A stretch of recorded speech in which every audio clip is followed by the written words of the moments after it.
Hello there, and welcome to the Sleepless Scientist, a quiet place where curiosity can loosen its grip, and knowledge is allowed to move slowly, like breath settling into rhythm. Tonight's journey invites you to explore a question that sounds impossibly large, yet hides inside the most ordinary moments of your life. What, if anything, existed before you were born? And could consciousness itself have been there already, waiting?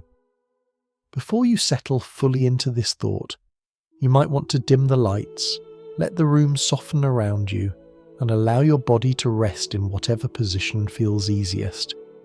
If your mind drifts, that's not a problem.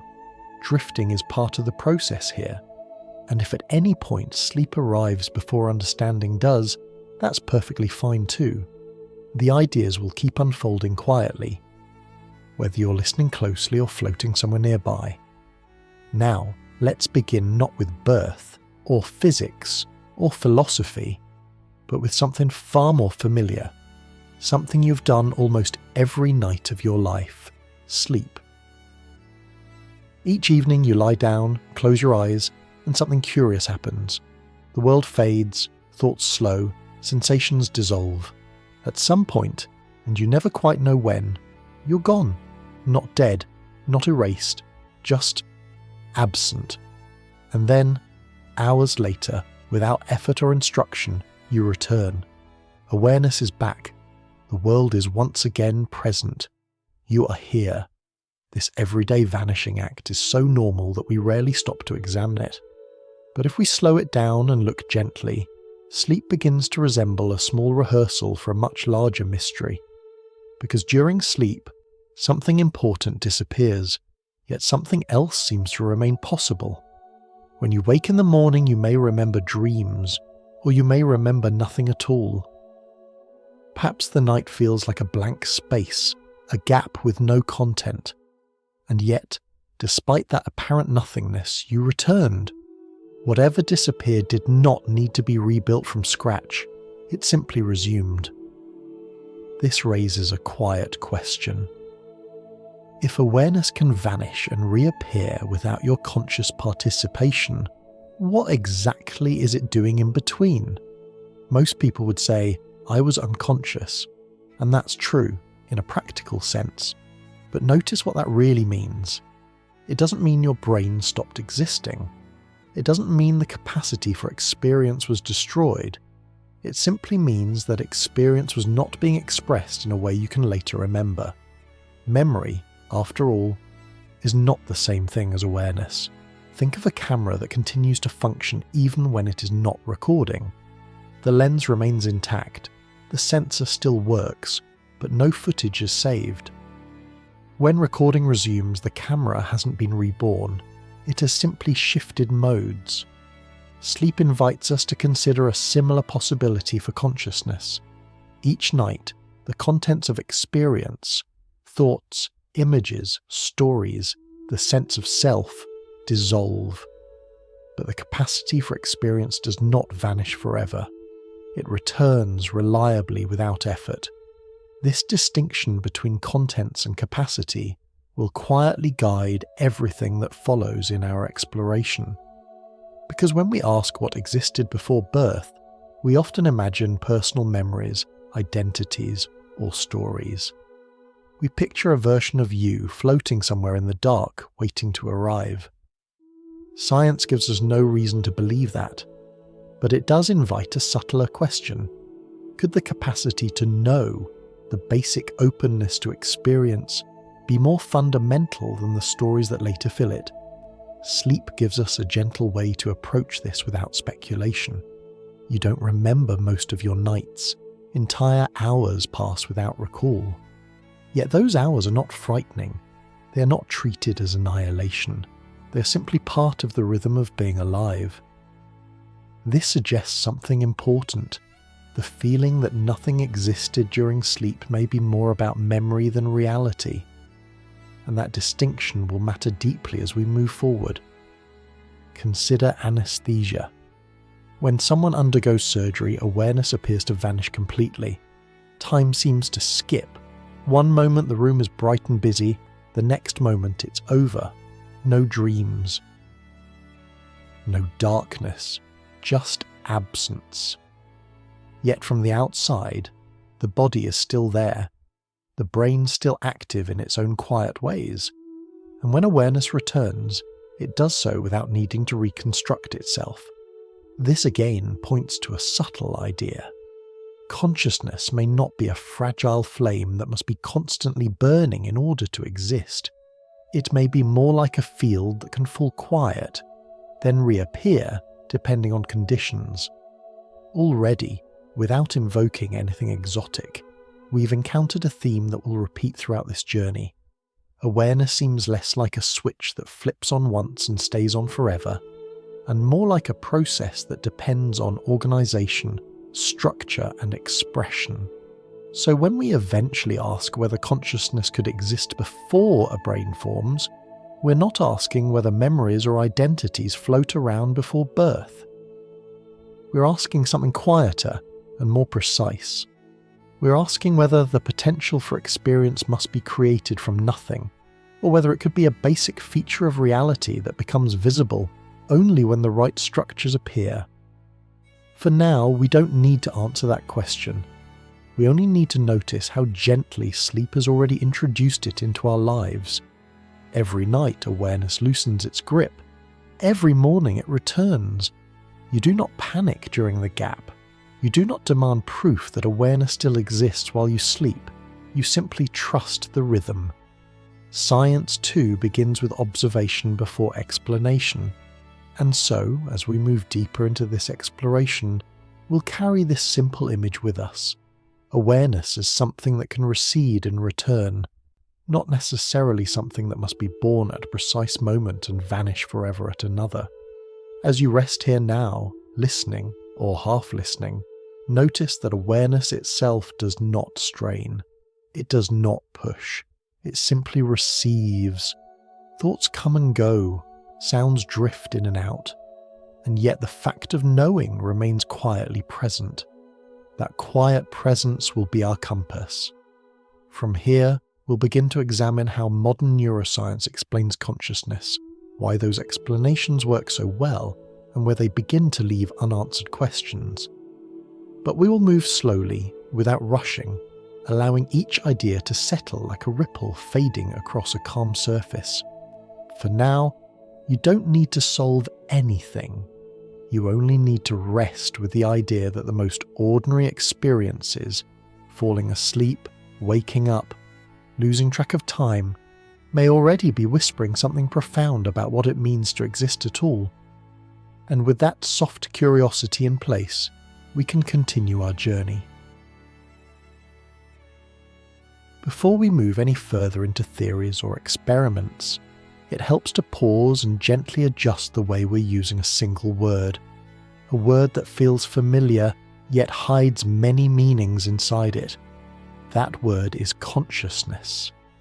In everyday language, consciousness often means what I'm thinking about right now, or whether I'm awake or not. Sometimes it means memory, sometimes it means personality, and sometimes it simply means me.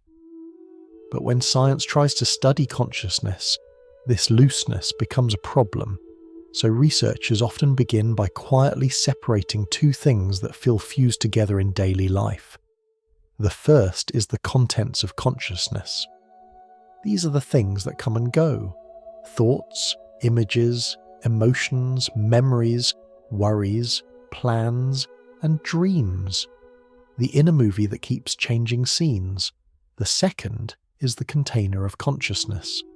The simple fact that experiences are happening at all, the bare sense of there is something being known. An easy way to picture this is to imagine a room with a light on. The furniture inside the room can be rearranged endlessly. Chairs move, pictures change. Sometimes the room is full, sometimes nearly empty, but the light itself is what makes the room visible in the first place. Without it, the furniture still exists, but nothing is seen.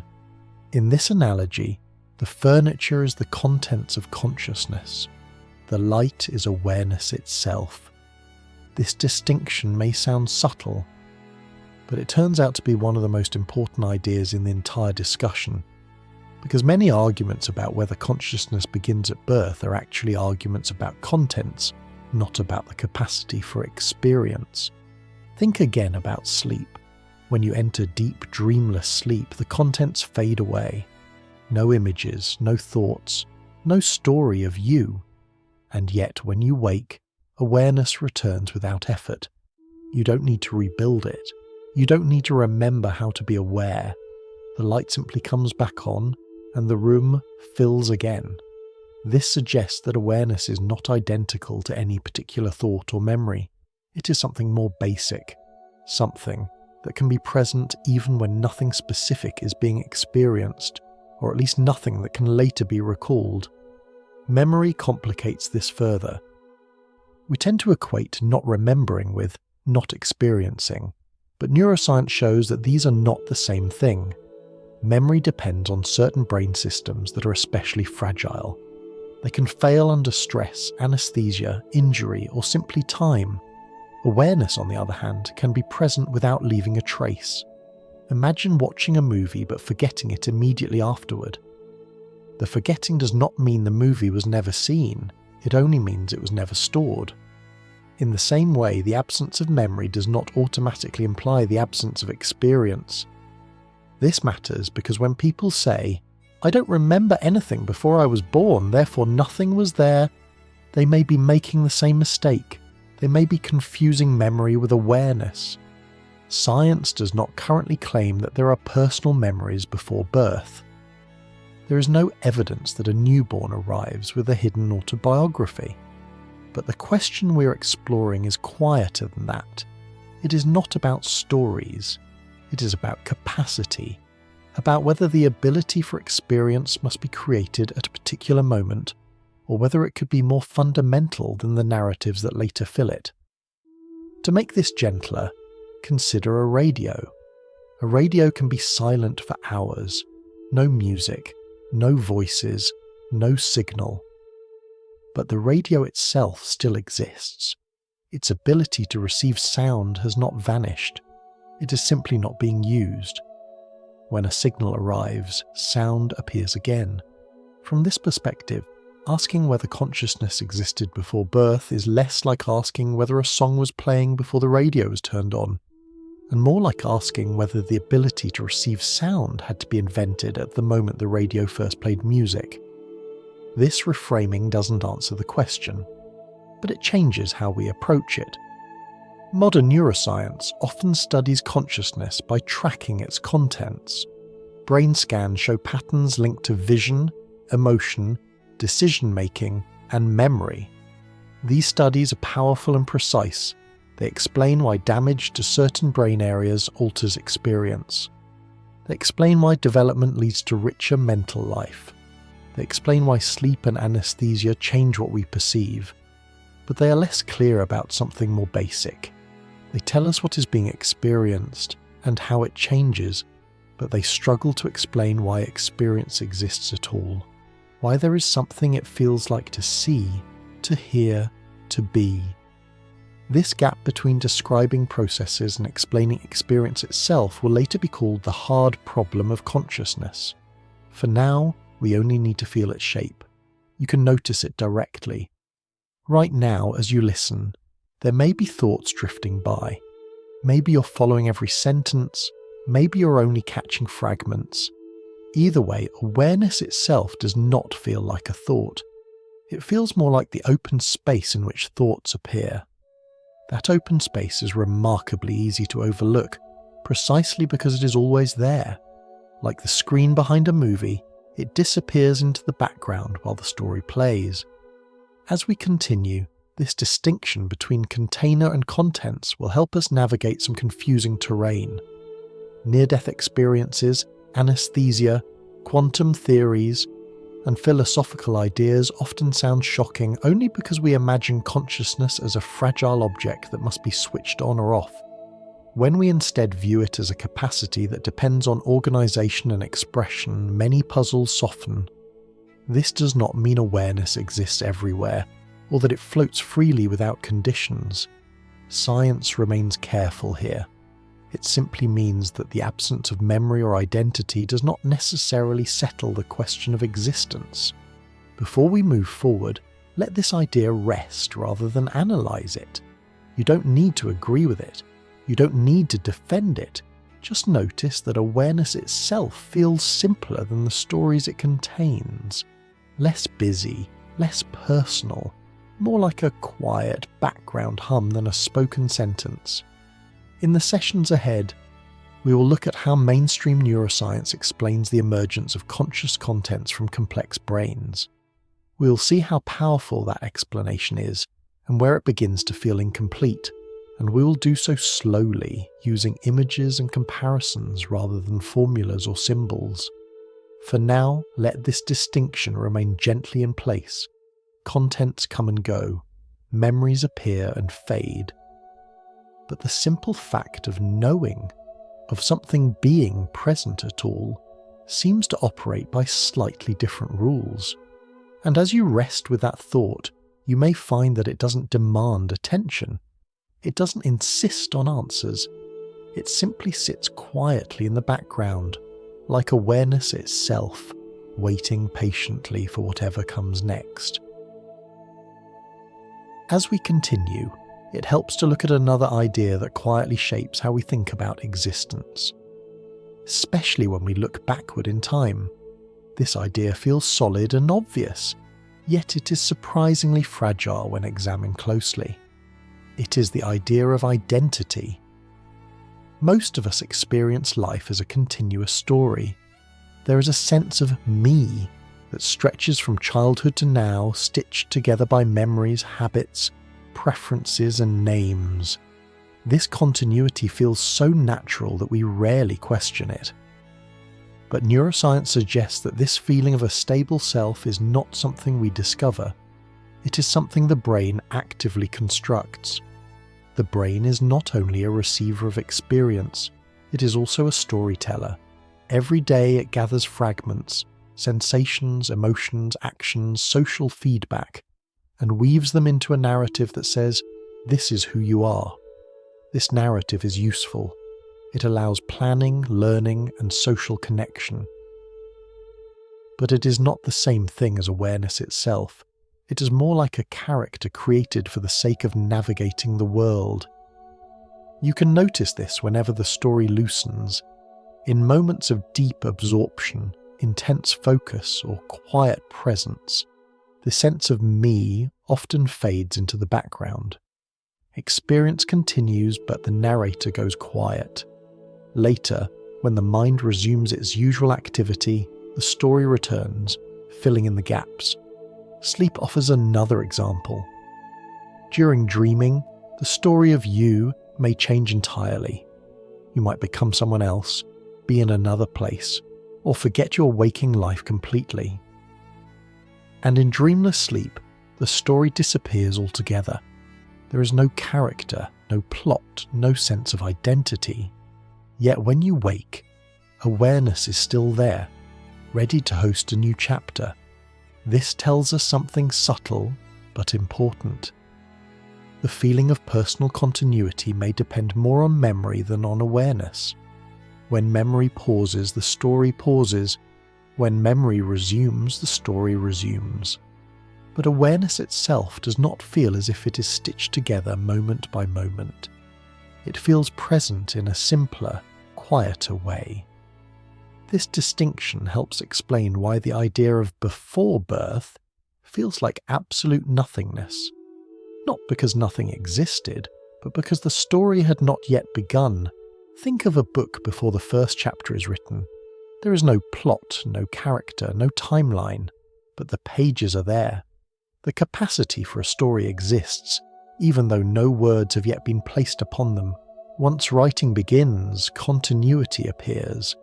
Looking backward, the blank pages feel like absence, yet they were always capable of holding the story.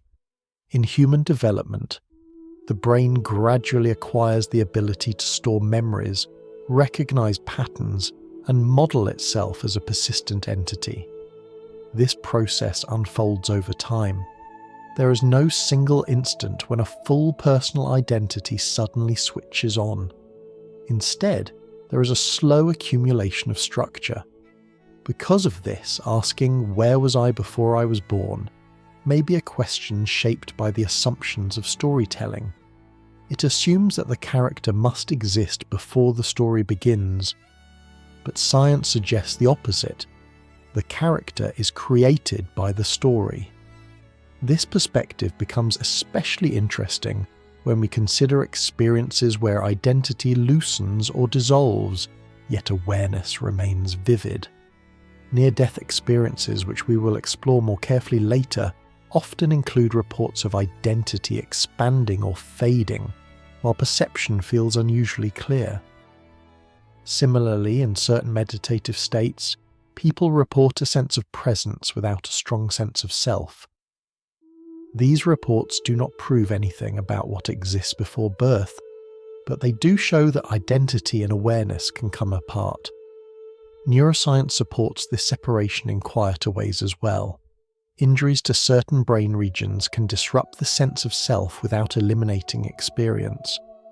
People may lose autobiographical memory yet remain aware. Others may feel detached from their body or emotions yet still perceive the world. In these cases, awareness continues even as the narrative structure is altered. This suggests that the self is not the foundation of consciousness. It is more like a pattern that consciousness takes on when the brain reaches a certain level of organization. Returning to sleep once more, notice how natural it feels to trust the disappearance of identity each night.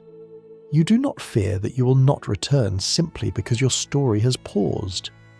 You trust that the conditions for experience will reassemble in the morning. This trust is so deep that it rarely enters conscious thought. Perhaps our discomfort with the idea of before birth arises from the same place. We imagine a gap where the story is missing, and we interpret that gap as absolute nothingness. But this may be a limitation of narrative thinking rather than a statement about reality. To be clear, none of this implies that you existed as a person before birth. There is no evidence that personal identity floats freely waiting to inhabit a body. Science does not suggest that memories or preferences precede brain development. What it does suggest is more modest and more intriguing. It suggests that awareness and identity are not the same thing, and that identity is the later arrival. As we move forward, this distinction will help us avoid confusion.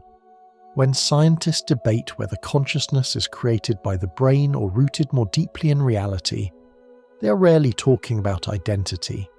They are talking about the capacity for experience itself. By gently separating awareness from the story of the self, we gain a clearer lens. We can ask whether the capacity to experience might be fundamental, while the personal narrative is emergent. Whether the stage might exist before the play, even if no characters have yet stepped into the light. For now, you don't need to decide what you believe. You only need to notice how natural it already feels to let the story go. As your body rests, thoughts soften. The sense of me may fade at the edges, and yet the simple fact of knowing remains quietly present, without effort or commentary. That quiet presence does not seem concerned with beginnings or endings. It does not ask where it came from. It simply is, moment by moment, open to whatever appears. In the next phase of our journey, we'll begin to look more closely at how mainstream neuroscience explains the emergence of conscious experience from the physical brain. We'll see how far that explanation takes us, and where it begins to raise deeper questions. For now, allow the story to rest. Awareness does not need a plot to remain. To understand how science usually approaches consciousness, it helps to begin with a picture that feels almost musical. Imagine an orchestra warming up. Individual instruments tune themselves. Strings hum, brass murmurs, woodwinds test a few notes. At first, it's noise without direction. But when the conductor raises a hand and coordination begins, something new appears. A melody emerges that did not exist in any single instrument on its own. Mainstream neuroscience often uses a similar idea to explain consciousness. This view is called emergentism, though the name itself is less important than the intuition behind it. The core idea is simple and surprisingly modest. Consciousness is not thought to be hidden inside one neuron or one brain region. Instead, it arises when many simple processes interact in a highly organized way. Complexity begins to sing. In this picture, the brain is not a container that stores consciousness like an object. It is more like a system that, when sufficiently coordinated, produces experience as a natural outcome. No special ingredient is added at the end. Nothing mystical is injected. Consciousness appears because the parts reach a certain pattern of cooperation. This approach has strong support. When specific brain areas are damaged, particular aspects of experience change or disappear. Injuries to visual regions affect sight. Damage to memory systems alters the sense of continuity. Disruptions in attention networks make awareness fragment. These observations suggest a close link between neural organization and conscious experience. Development tells a similar story. As the brain grows and becomes more interconnected, the range and richness of experience expand. Infants begin with limited sensory integration and gradually develop more stable perception, memory, and self-awareness. The orchestra gains new sections. The music becomes more complex.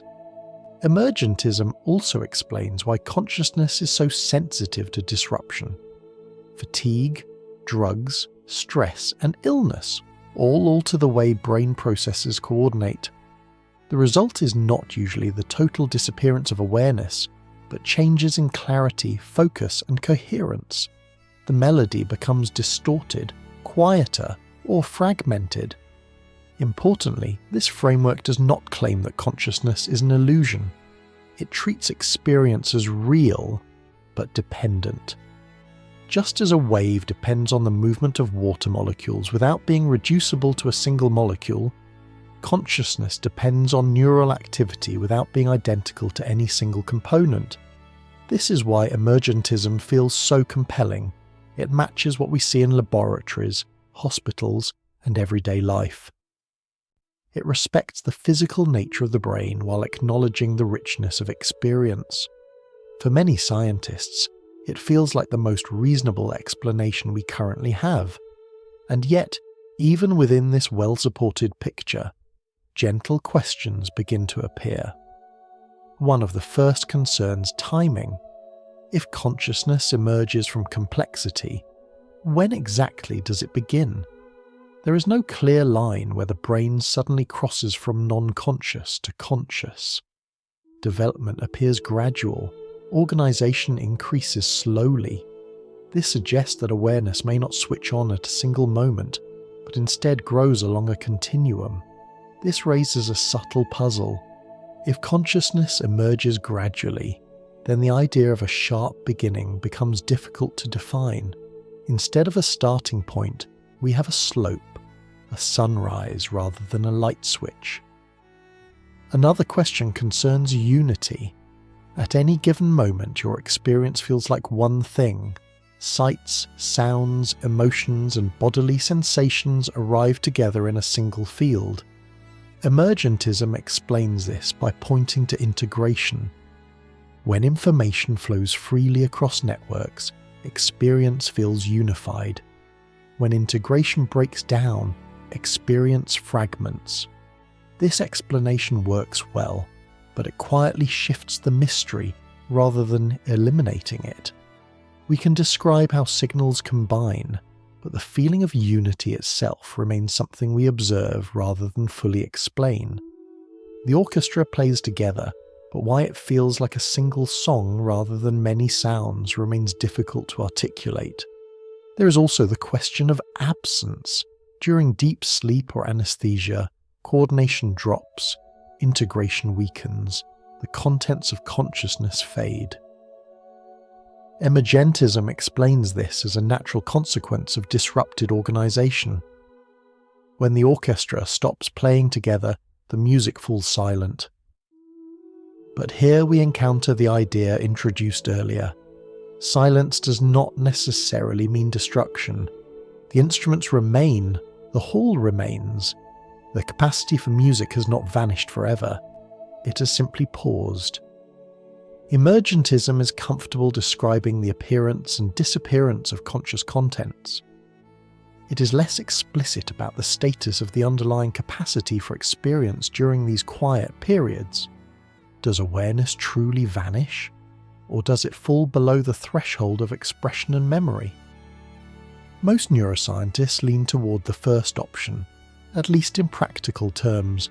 If experience cannot be reported or remembered, it is treated as absent. This is a reasonable stance for measurement. Science depends on signals and reports. What cannot be accessed cannot easily be studied.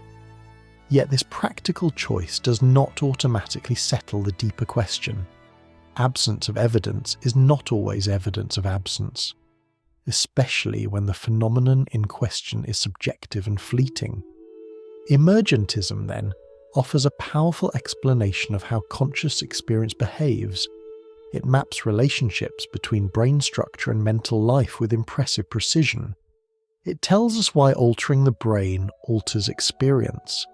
It tells us why development matters, why injury matters, and why rest and recovery restore clarity. What it does not yet fully tell us is whether consciousness is only a product of complexity, or whether complexity is the condition that allows something more basic to appear. This distinction may seem abstract, but it will become important as we move forward. Near-death experiences, anesthesia, and certain edge cases press gently against the boundaries of emergent explanations. Not because emergentism is wrong, but because reality often turns out to be richer than our first models. For now, it is enough to appreciate the strength of this view. Consciousness as an emergent phenomenon fits well with much of what we know. It avoids unnecessary speculation. It keeps us grounded in observation. It reminds us that experience is intimately tied to the living brain.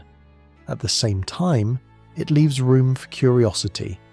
If consciousness emerges from organization, what exactly is organizing? If awareness grows with integration, what is being integrated into what? And if the music depends on the orchestra, what is it about organized matter that allows music to be heard at all? These questions are not criticisms, they are invitations. As you rest with these ideas, notice how natural it feels to let explanations remain incomplete.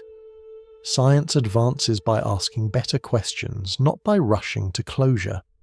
Emergentism gives us a strong starting point, a clear map of much of the territory. The areas it leaves less defined will guide us gently toward the next part of our journey. For now, let the image of the orchestra remain with you.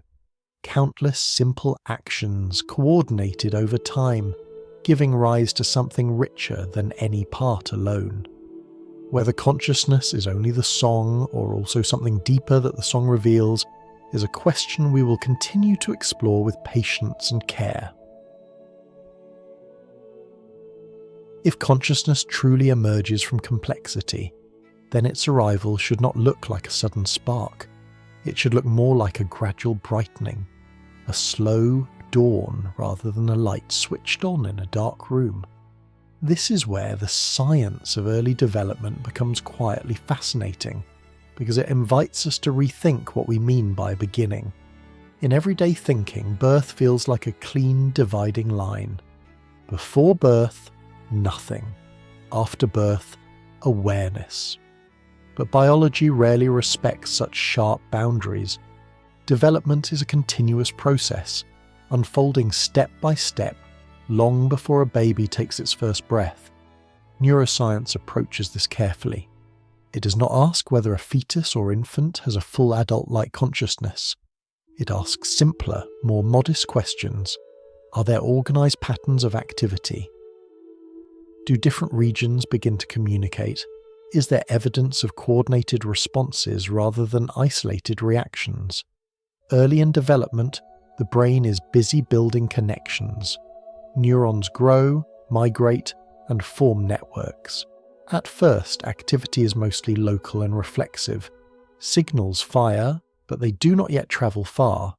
Over time, pathways lengthen, coordination improves, information begins to flow across wider regions. The orchestra slowly assembles. Researchers sometimes look for markers that suggest this growing integration. These are not proofs of experience, they are signs of organization. Rhythms that resemble later patterns.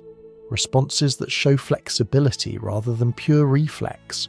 Sensory processing that begins to link sight, sound, and touch into something more unified. The important point is not the technical details, but the shape of the process. There is no single moment when the brain suddenly becomes capable of awareness. Instead, there is a gradient, a slope that rises gradually as structure increases. This challenges the idea that consciousness must have a precise starting point. If awareness depends on organization, and organization increases slowly, then consciousness may also appear slowly, in degrees rather than absolutes. Think again of sunrise. At what exact moment does night become day? Is it when the first light appears, when shadows soften, when colours return? Any boundary you choose will be somewhat arbitrary.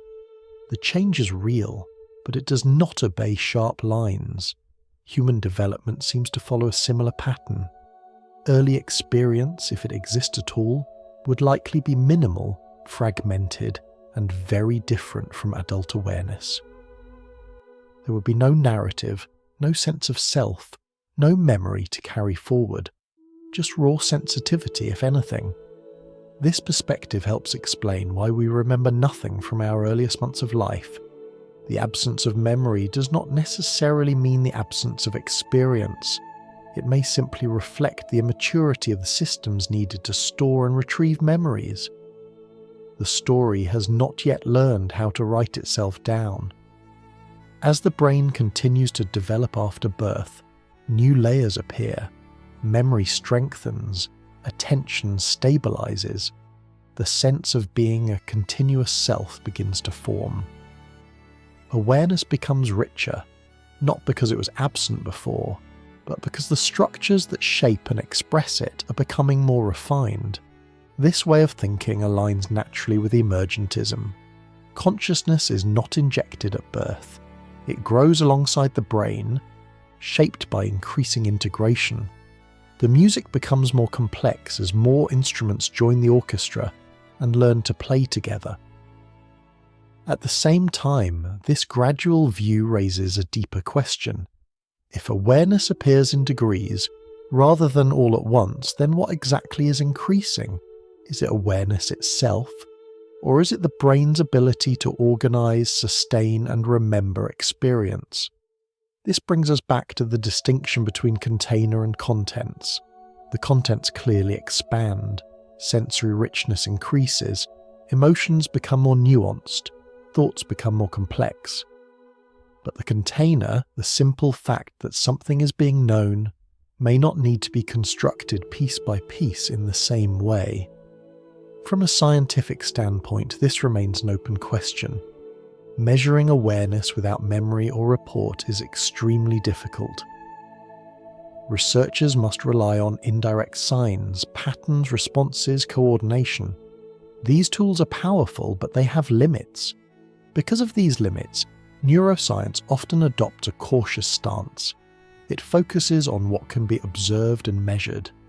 It avoids making claims about subjective experience where evidence is thin. This caution is a strength, not a weakness. Yet even within this careful framework, the idea of a gradual awakening invites us to soften our intuitions. Consciousness may not arrive with a dramatic entrance.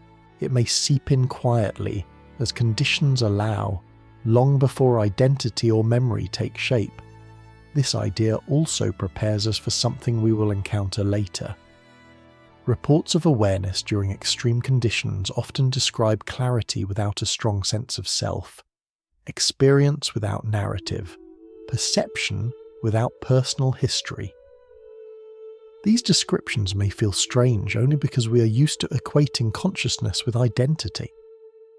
But development reminds us that identity is a late addition. Awareness, if it exists early on, would not look like you. It would look more like openness without a centre. This does not answer the question of whether consciousness existed before birth. It reframes it. Instead of asking whether a fully formed self was present, we ask whether the capacity for experience depends entirely on brain construction, or whether brain construction allows something more basic to express itself. For now, neuroscience leans toward the first explanation. Organization creates experience. Complexity gives rise to awareness. This view is grounded in evidence and remains the most widely accepted model. But the gradual nature of development leaves the door slightly ajar. If consciousness grows rather than appears suddenly, then its origin becomes less clear-cut. The boundary between not yet and already becomes fuzzy. As you rest with this idea, notice how little it asks of you. You do not need to decide where consciousness begins. You only need to allow that beginnings in biology are rarely sharp. They are soft, layered, and continuous. This softness will matter as we move forward. Near-death experiences, anesthesia, and other edge cases challenge us, not because they overthrow neuroscience, but because they invite us to look more closely at what we mean by presence, absence, and continuity. For now, let the image of dawn stay with you. Light growing slowly, not announcing itself, not demanding attention, just appearing, little by little, until the world is visible again. And with that gentle image, we are ready to move toward the places where emergent explanations meet their first real puzzles. As the idea of a gradual awakening settles, it becomes natural to ask what exactly allows experience to feel unified once it appears. Why does consciousness feel like one thing, rather than a scattered collection of sights, sounds, and sensations all competing for attention? Neuroscience approaches this question by looking at the brain not as a single organ doing a single job, but as a living architecture, a vast network of regions, each performing specialized tasks, yet constantly communicating with one another. Vision here, sound there, emotion in one place, memory in another. On their own, these systems are fragments. Together, when coordination is strong, they produce a seamless experience. This coordination is often described using the idea of integration. The word may sound technical, but the intuition is simple. Integration is what happens when many signals stop acting alone and begin acting together. It is the difference between many clocks ticking independently and a room full of musicians keeping the same rhythm. When integration is high, experience feels unified. You see, hear, feel, and think within a single moment.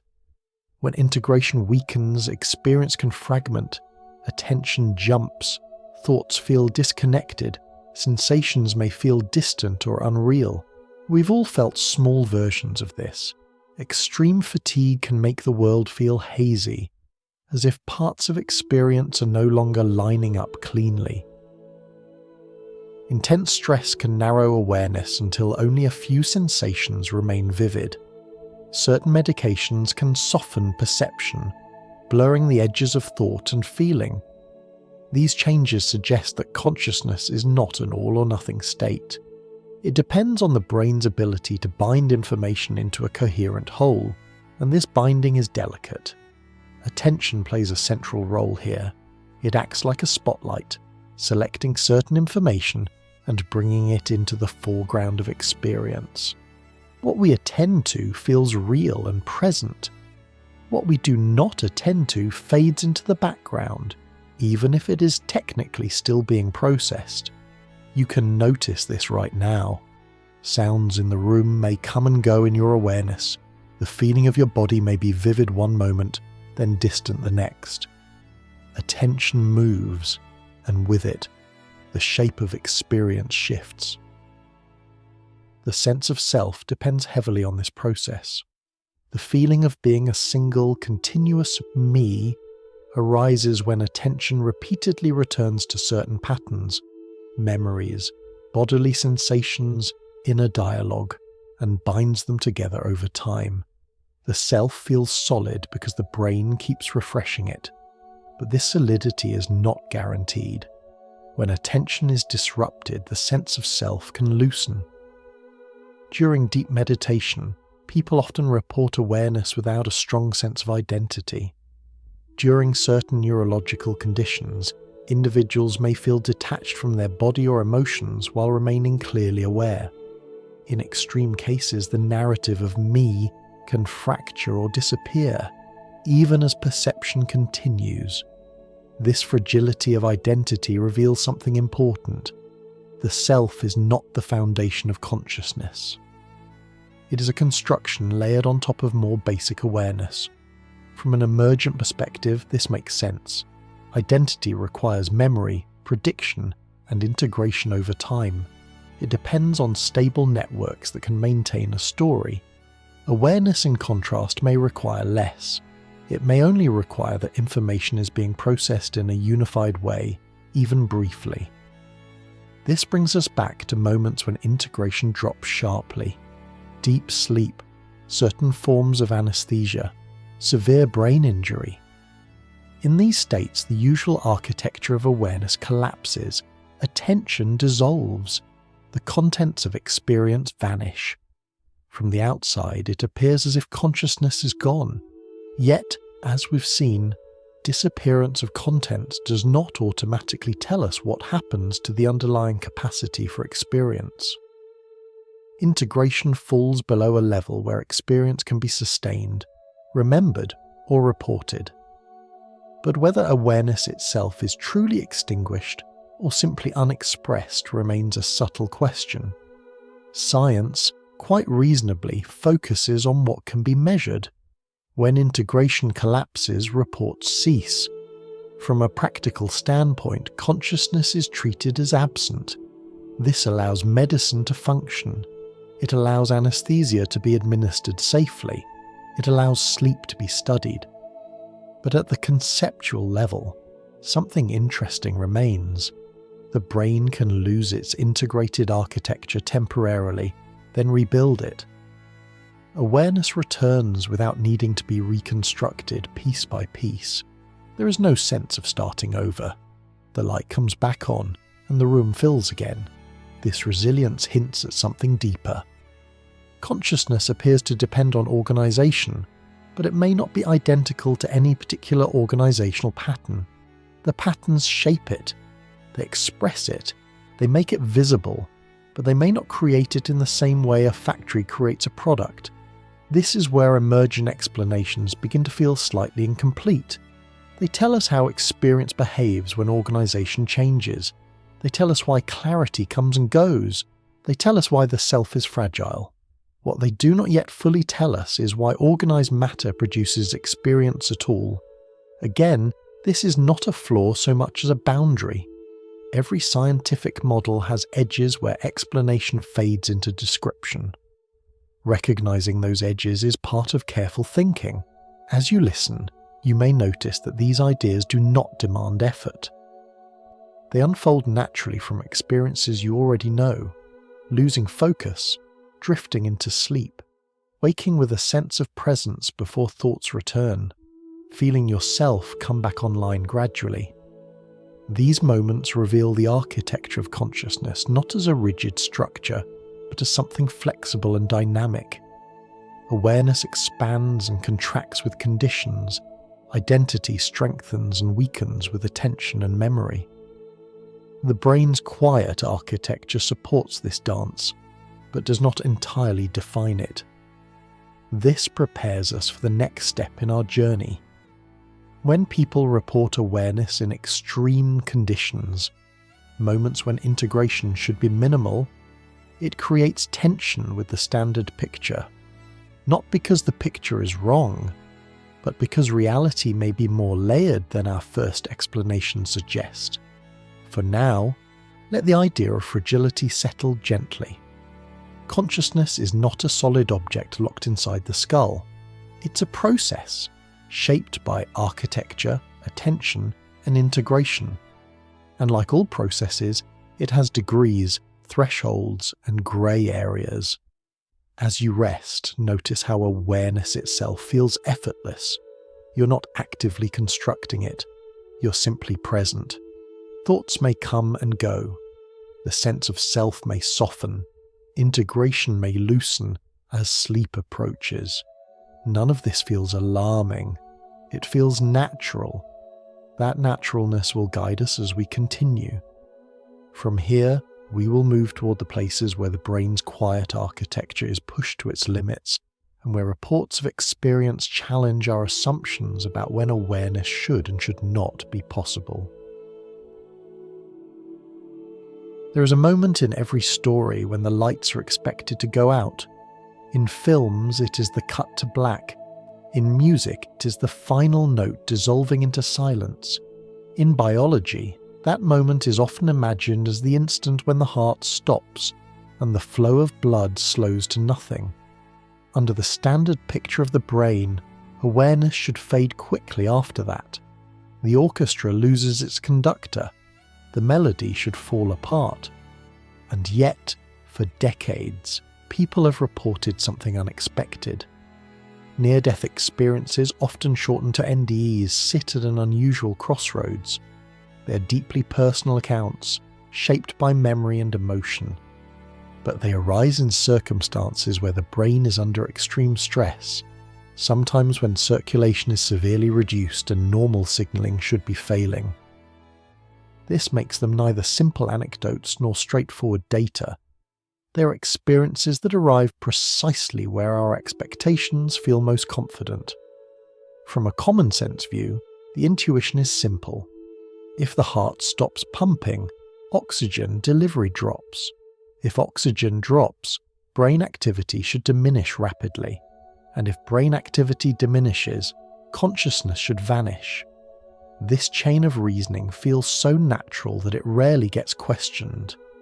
NDE reports complicate that picture not by overturning it but by adding texture. Across cultures and decades, many accounts share a few recurring themes. People describe an unusual clarity, as if perception became sharper rather than dimmer. They speak of a sense of separation from the body, often accompanied by calm rather than fear. Time is frequently described as distorted or irrelevant. Some report vivid scenes that feel memory-like, yet unlike ordinary imagination. It is important to pause here and be precise. These descriptions are reports of experience, not measurements of reality. They tell us what people remember, not what objectively occurred. Memory is creative. It reconstructs. It fills gaps. It borrows from culture and expectation. Any careful discussion of NDEs must keep this in view. Science offers many possible explanations, and none need to be dismissed lightly. Extreme stress releases powerful chemicals that can alter perception. Lack of oxygen can produce tunnel vision and bright imagery. Cultural narratives may shape how experiences are interpreted and recalled. The brain, even when struggling, can generate intense internal worlds. All of this matters. None of it should be brushed aside. And yet, something remains quietly intriguing. Many NDE reports emphasize not confusion, but coherence. Not fading awareness, but an experience that feels organized, even meaningful. This is not what most people expect from a brain in crisis. Researchers approach this carefully. They do not treat NDEs as evidence of life beyond the brain. They treat them as puzzles about timing, physiology, and perception. When did the experience occur? During the most critical moments, or as the brain was recovering? Was the clarity real-time, or reconstructed afterward?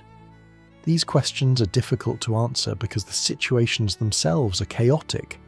Emergencies are noisy, time is fragmented, measurements are imperfect, medication, oxygen levels, and individual health vary widely. Pinning a precise moment to a subjective report is extraordinarily hard. Because of this, NDEs remain ambiguous.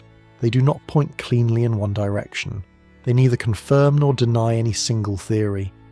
What they do is challenge a simple assumption that awareness must fade smoothly and predictably as the body approaches its limits.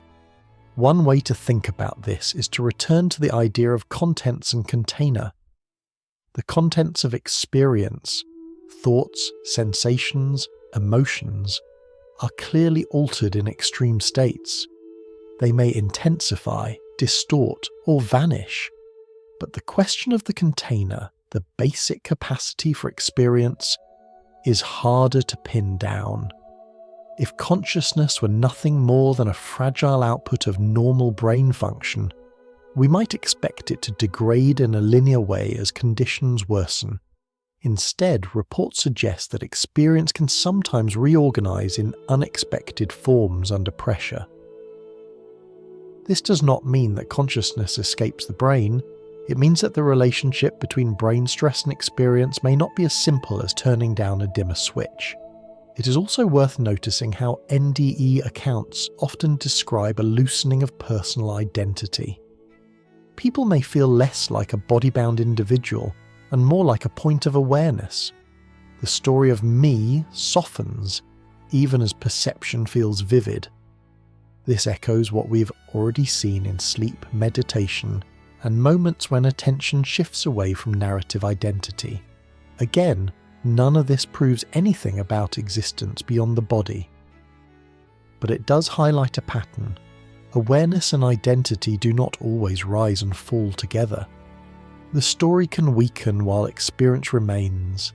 Skepticism remains essential. Memory reconstruction is powerful. Stories told and retold become smoother over time. Cultural language shapes how ineffable moments are described. Even the act of survival itself may colour how events are remembered. A careful stance does not deny these influences. It holds them alongside the reports, not in opposition to them. From a scientific perspective, NDEs are not conclusions. They are questions. They ask whether our models of consciousness are complete, especially at the edges of life. They remind us that the brain under stress may behave in ways that are not fully captured by everyday assumptions. For our broader inquiry into what might exist before birth, NDEs serve a specific role. They do not tell us what consciousness is. They show us where our confidence becomes thin. If awareness can appear in altered, sometimes intensified forms when the story should be ending, then perhaps consciousness is more flexible than we assume. This flexibility does not demand mystical explanations. It demands patience. It invites us to look more closely at timing, integration, and the conditions under which experience becomes reportable. As you rest with these ideas, notice how gently they sit. There is no need to decide whether NDEs reveal something profound or something ordinary. The value lies in the question itself. Awareness behaving unexpectedly invites curiosity, not certainty. In the next step of our journey, we will look at how researchers try to bring structure to this puzzle, not by chasing extraordinary claims, but by examining windows of time, fragments of memory, and the narrow moments when experience might still be forming under extreme conditions. For now, allow the paradox to remain unresolved. Uncertainty, when held carefully, does not disturb rest. It softens it. The mind does not need answers to relax. It only needs space to wonder without urgency. After hearing accounts of near-death experiences, a natural question arises. If these experiences are not taken as metaphysical proof, what can science responsibly investigate? How do researchers even begin to study something that occurs during moments of medical crisis when survival itself is uncertain? The answer is more modest and more careful than many people expect. Researchers do not start by asking whether consciousness leaves the body. They ask simpler questions. When might experiences occur? How are memories formed under extreme stress? And is there any measurable brain activity that overlaps with reported moments of awareness? One of the central challenges is timing. Near-death experiences are usually reported after recovery. They are remembered experiences, not live broadcasts from the edge of life. This means scientists must work backward, trying to align what a person recalls with what was happening in their body at the time. This backward tracing is difficult because emergencies unfold quickly and unevenly. During cardiac arrest, circulation drops. Chest compressions during resuscitation partially restore blood flow, but not evenly or consistently. Oxygen levels fluctuate. Medications are introduced. Each of these factors affects the brain differently. In this context, the brain is not simply on or off. It is in a turbulent state, more like a city during a power outage than a machine that has been unplugged. Some neighborhoods may go dark, others may flicker back on briefly. Signals may appear in unexpected places. Research programs that study these moments focus on correlation rather than confirmation. They look for overlaps between reported experiences and physiological data. They ask whether there are signs of organized brain activity during periods when consciousness would normally be assumed to be absent. When studies mention patterns sometimes described as consistent with consciousness, this language needs to be handled gently. It does not mean that consciousness has been detected directly.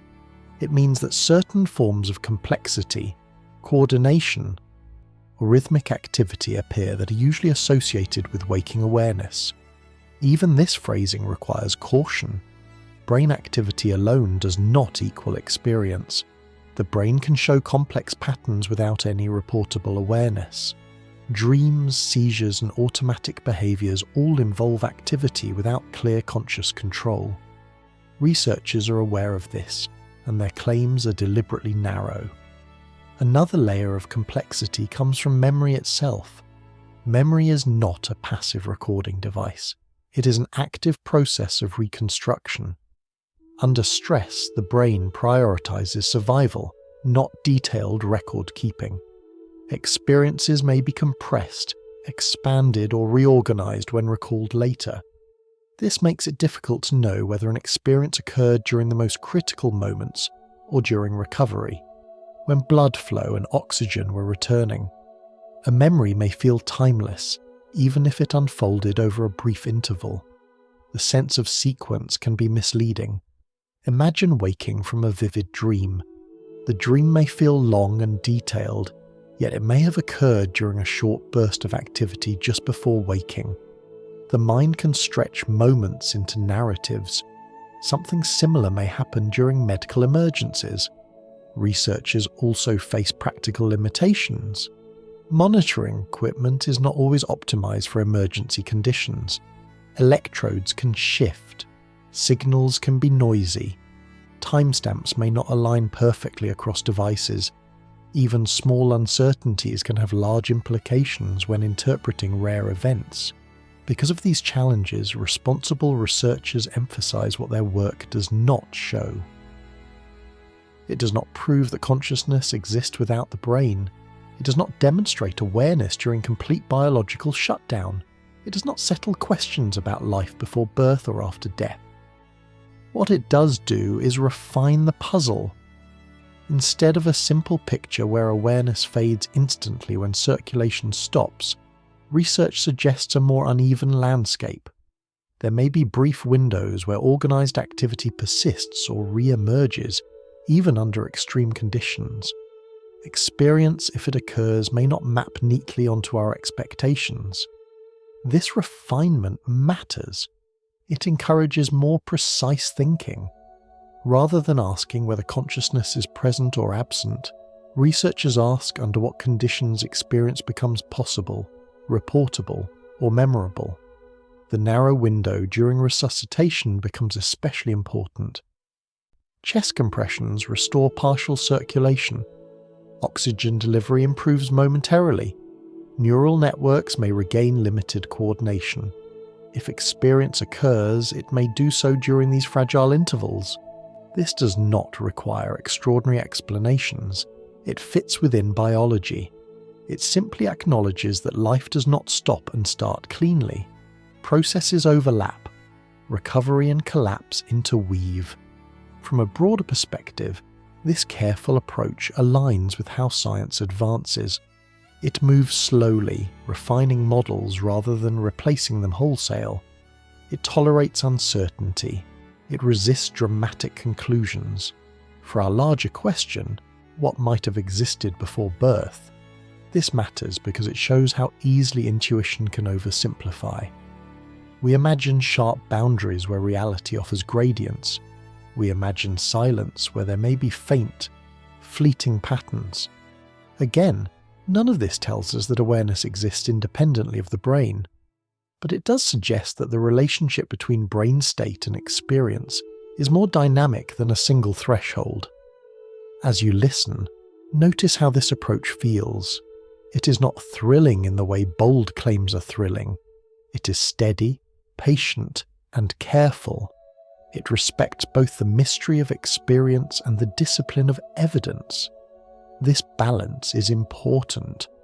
Without it, we either dismiss unusual reports too quickly or accept them too eagerly. Careful science lives between those extremes. In the next part of our journey, we will look at a different kind of edge case, one that is encountered daily in hospitals and clinics around the world. Unlike near-death experiences, it is planned, controlled, and repeatable. And yet, it raises many of the same questions. For now, let the idea of timing rest in your mind. Experience does not always align neatly with clocks or monitors. Memory stretches moments. Biology blurs boundaries. Understanding consciousness requires attention to these subtleties, not certainty. As you settle deeper into rest, remember that not knowing everything is not a problem. It is the natural state of inquiry. Curiosity does not disturb sleep when it's allowed to remain gentle.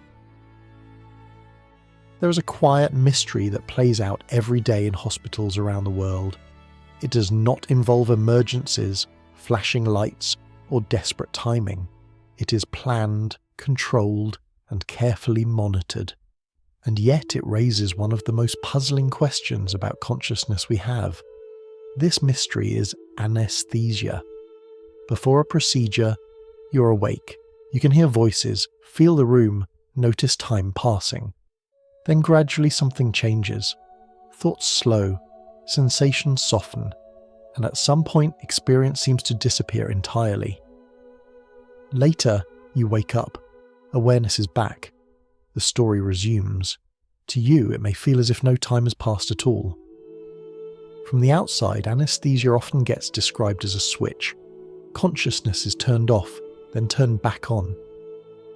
But neuroscience tells a subtler story. Anesthesia does not simply silence the brain.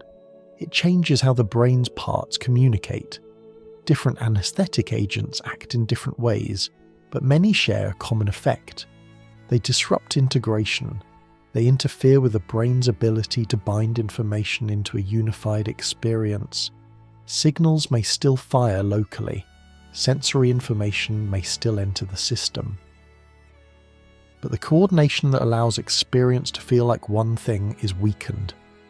Returning to our earlier imagery, it is not that the orchestra stops playing entirely.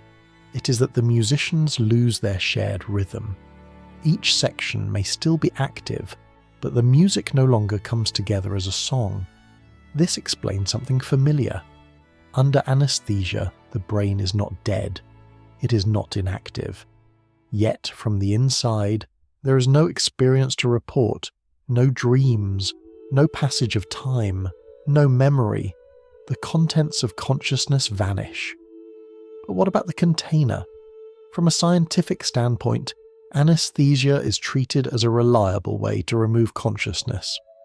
If a patient cannot report experience and shows no behavioral signs of awareness, consciousness is considered absent.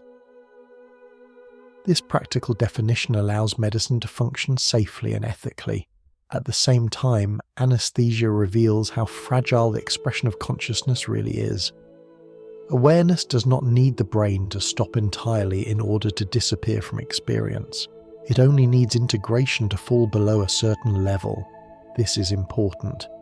It suggests that consciousness is not tied to raw activity alone, but to how activity is organized.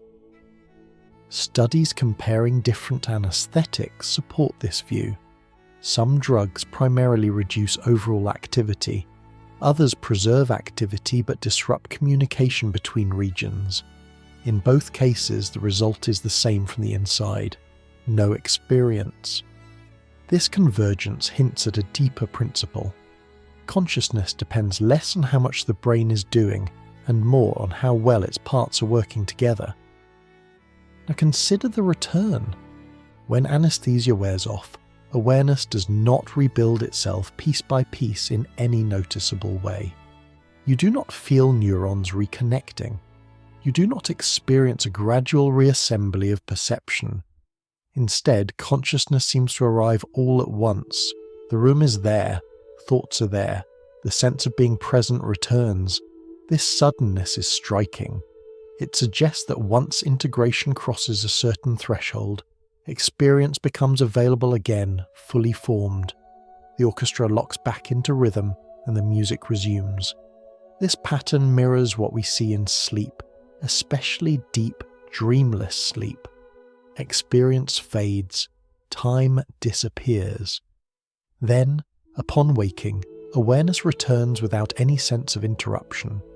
From the inside, there is no memory of absence, only the presence that follows. Anesthesia, then, functions as a kind of natural experiment. It shows us that consciousness can disappear and return without leaving traces in memory. It shows us that awareness is tightly linked to organization, yet oddly independent of time as we experience it. For our larger inquiry, this raises a subtle question. If consciousness can vanish from experience while the brain remains alive and active, what exactly has vanished? Is it awareness itself, or only the conditions that allow awareness to be expressed and remembered? Science, again, takes a cautious stance. It focuses on what can be observed. When integration collapses, consciousness is treated as absent. This is reasonable and necessary. But the question of whether the underlying capacity for experience is destroyed or merely inaccessible remains open. This question becomes especially interesting when placed alongside near-death experiences. In both cases, normal integration is disrupted. In both cases, memory plays a crucial role in what is later reported, and in both cases, the relationship between brain state and experience is not simply linear. Anesthesia also highlights the difference between consciousness and personal identity. When you wake, you do not feel like a new person. The story of you resumes seamlessly, even though there is a gap with no memory. This continuity depends on memory and narrative, not on uninterrupted awareness. Once again, identity proves to be a construction layered on top of something simpler. From the perspective of pre-life consciousness, anesthesia offers a quiet analogy. Before memory and identity form, experience, if it exists at all, would not leave a trace. It would not belong to a person. It would not be remembered. Asking why we remember nothing from before birth may be like asking why we remember nothing from deep anesthesia. The question assumes memory should be present. But memory requires structure. It requires integration over time. Without those conditions, even vivid experience would leave no mark. To be clear, anesthesia does not prove that consciousness exists independently of the brain. It shows how easily consciousness can vanish from experience without the brain shutting down completely. It reminds us that absence of report does not always map neatly onto absence of capacity. This is not a claim, it is an observation. As you let this settle, notice how ordinary this mystery is. Millions of people pass through anesthesia without fear or metaphysical concern. The body rests, awareness seems to go quiet, then life continues. There is something deeply reassuring in this rhythm. Consciousness, it seems, does not struggle to return. It does not need to be rebuilt from scratch. It appears when conditions allow, as naturally as sound appears when musicians find the same beat. This prepares us for the next step. If biology already uses subtle rules in places we once thought were purely mechanical, then perhaps the brain too might rely on deeper principles than we have yet fully mapped. We will approach that idea carefully without rushing. For now, allow the image of the quiet operating room to fade. The lights dim, the noise softens, experience loosens its grip, and when it returns, it does so gently, without explanation, without effort. Up to this point, we have stayed close to familiar ground. Brains, neurons, memory, attention. Even when the questions grew subtle, the tools remained biological and neurological. Now, we take a small step sideways, not into speculation yet, but into something solid and quietly surprising. Life, it turns out, sometimes uses rules that feel strange. These rules come from a domain usually associated with the very small. Not with thoughts or feelings, but with particles, energy, and probabilities. This domain is often labelled quantum, a word that can sound intimidating or mystical. For our purposes, we can keep it simple. Quantum rules describe how things behave at extremely small scales, where certainty softens and possibilities matter. For a long time, it was assumed that these rules would not matter much for biology. Living systems are warm, wet, and noisy. Under those conditions, delicate effects were expected to vanish quickly, like ripples disappearing in a stormy sea. And yet, over the last few decades, evidence has slowly accumulated that this assumption was incomplete. In a few specific cases, life appears to take advantage of these subtle rules, not in a magical way, but in a precise and limited one. This field is called quantum biology, and its existence is no longer controversial, even if its boundaries are still being mapped. One of the clearest examples comes from photosynthesis. Plants, algae, and certain bacteria convert light into usable energy with remarkable efficiency. When sunlight enters a leaf, energy must travel through a dense network of molecular pathways to reach the place where it can be stored. Classical explanations suggested that this energy randomly tries different routes until it finds one that works. But experiments revealed something more elegant. The energy seems to explore many possible paths at once, settling quickly into the most efficient route. A helpful image is to imagine walking through a dense forest at night. Instead of testing one path at a time, you somehow sense all possible paths simultaneously and choose the clearest one instantly. The result is speed and efficiency that would otherwise be difficult to explain. Importantly, this does not mean plants are thinking. It means that, at very small scales, biological systems can preserve certain delicate patterns long enough to gain an advantage. The effect is brief, localized, and carefully constrained. Another example comes from birds that migrate over long distances. Some species appear to navigate using the planet's magnetic field, something far too weak to influence classical chemical reactions in any obvious way. Research suggests that this navigation may involve pairs of particles inside certain molecules, reacting in a way that is sensitive to the direction of the magnetic field. The result is not a conscious compass, but a faint built-in sensitivity that helps guide movement. You can think of it like a whisper rather than a signal. Not a clear arrow pointing north, but a subtle bias that nudges behaviour in the right direction. Again, this is not magic. It does not imply awareness. It shows that life can sometimes preserve fragile patterns long enough to make use of them, even in warm living environments. These discoveries matter for our story not because they explain consciousness, but because they expand our sense of what biology can do. They remind us that life is not limited to the simplest interpretations of physics. Under the right conditions, it can harness rules that once seemed irrelevant. At the same time, it is crucial to keep the limits clear. Quantum biology does not claim that cells are constantly maintaining exotic states everywhere. It does not suggest that brains are filled with delicate effects operating at large scales. The known examples are narrow, specific, and supported by careful experiments. This restraint is important. Without it, curiosity can drift into fantasy. So why does quantum biology appear in discussions of consciousness at all? Because consciousness presents a puzzle that feels deeper than many biological processes. It is not just about efficiency or navigation.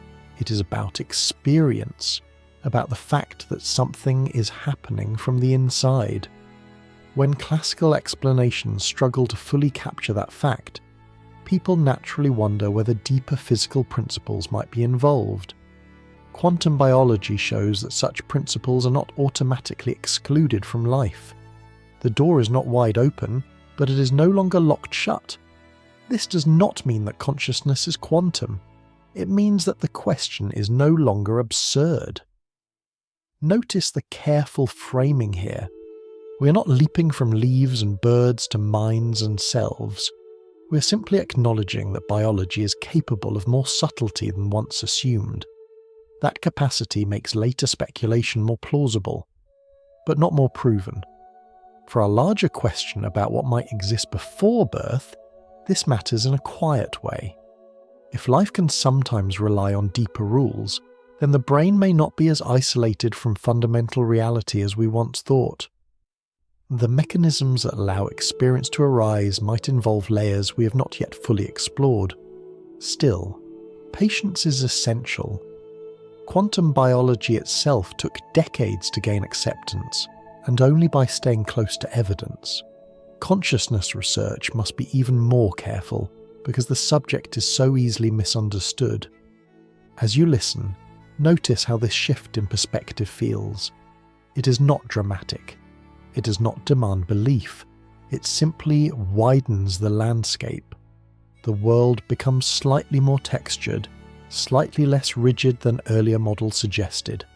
That texture is enough for now.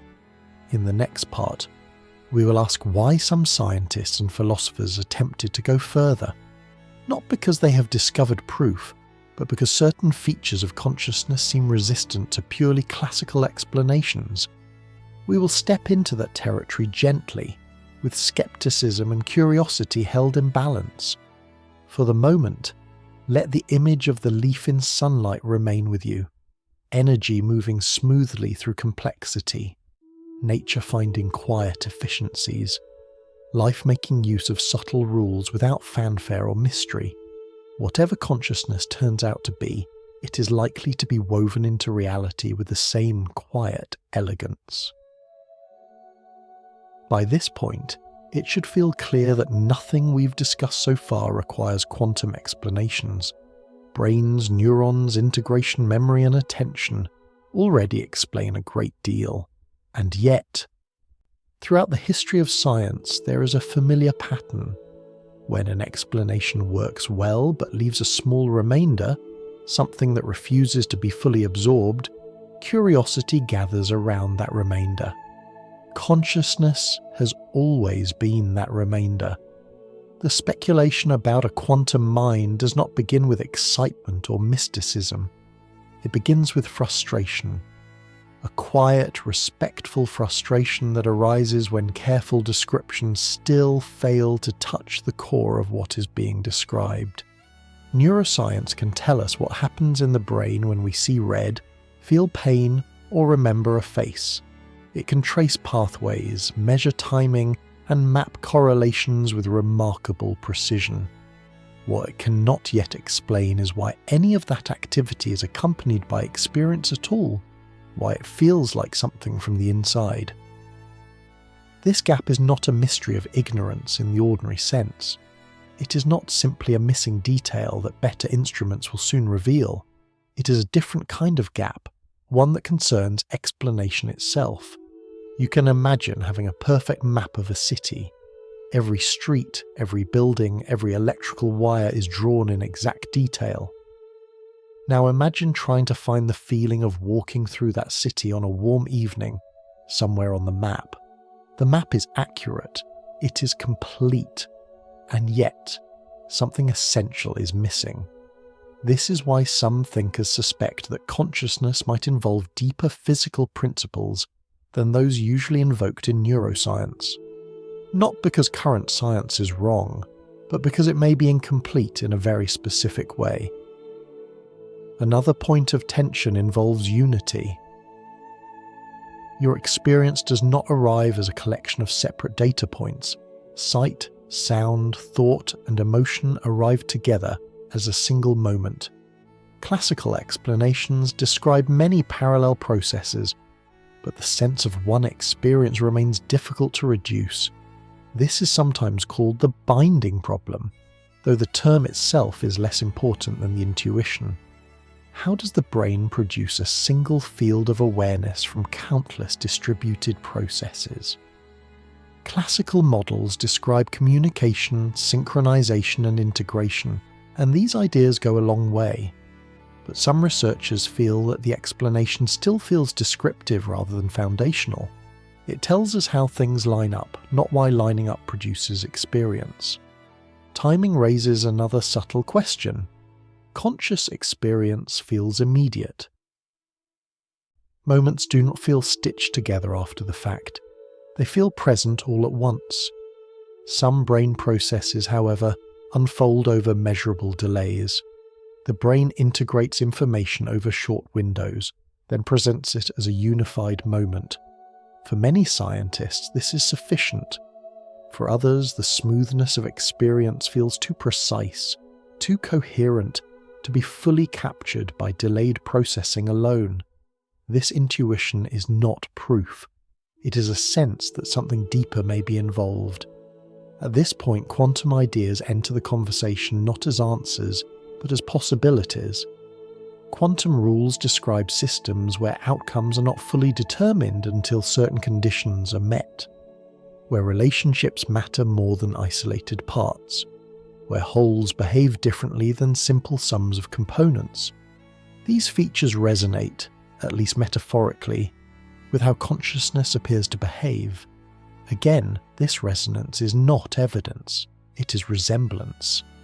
The temptation lies in the thought that if experience resists classical explanation, perhaps it draws on physical principles that are themselves non-classical.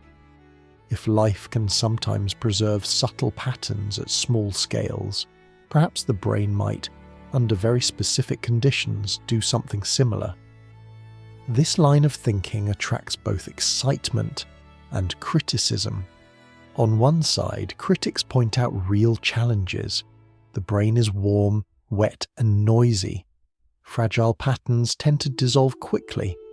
Large-scale quantum effects are difficult to maintain. Classical explanations already account for most observed behavior. These objections are strong, and they deserve respect. On the other side, proponents of quantum speculation emphasize that consciousness itself is unlike most biological phenomena. It is not about movement or metabolism or reproduction. It is about presence, about knowing, about the fact that experience exists at all. They argue that dismissing deeper explanations too quickly may be premature, especially given how often science has underestimated nature's capacity for subtlety. Between these positions lies a careful middle ground, one that neither embraces quantum mind theories as fact, nor rejects them as fantasy. Instead, It treats them as exploratory maps, attempts to articulate what feels missing from current models. It is also worth noting that speculation often arises not from data alone, but from the structure of questions. Asking, "How does the brain produce consciousness?" assumes a certain direction of causation. Asking, "Under what conditions does consciousness appear?" leaves more room for interpretation. Quantum speculation often aligns with the second kind of question. It shifts focus from production to participation, from creation to expression. This shift does not imply that consciousness exists independently of the brain. It suggests that the brain may act less like a generator and more like a filter, organizer, or amplifier of something more basic. These metaphors are imperfect. All metaphors are. Their value lies not in being literally true, but in opening conceptual space. For our question about what might have existed before birth, this matters because it reframes the issue. Instead of asking whether you existed before your brain formed, we ask whether the capacity for experience depends entirely on the brain, or whether the brain enables a particular expression of something more fundamental. Quantum speculation does not answer that question. It keeps it open.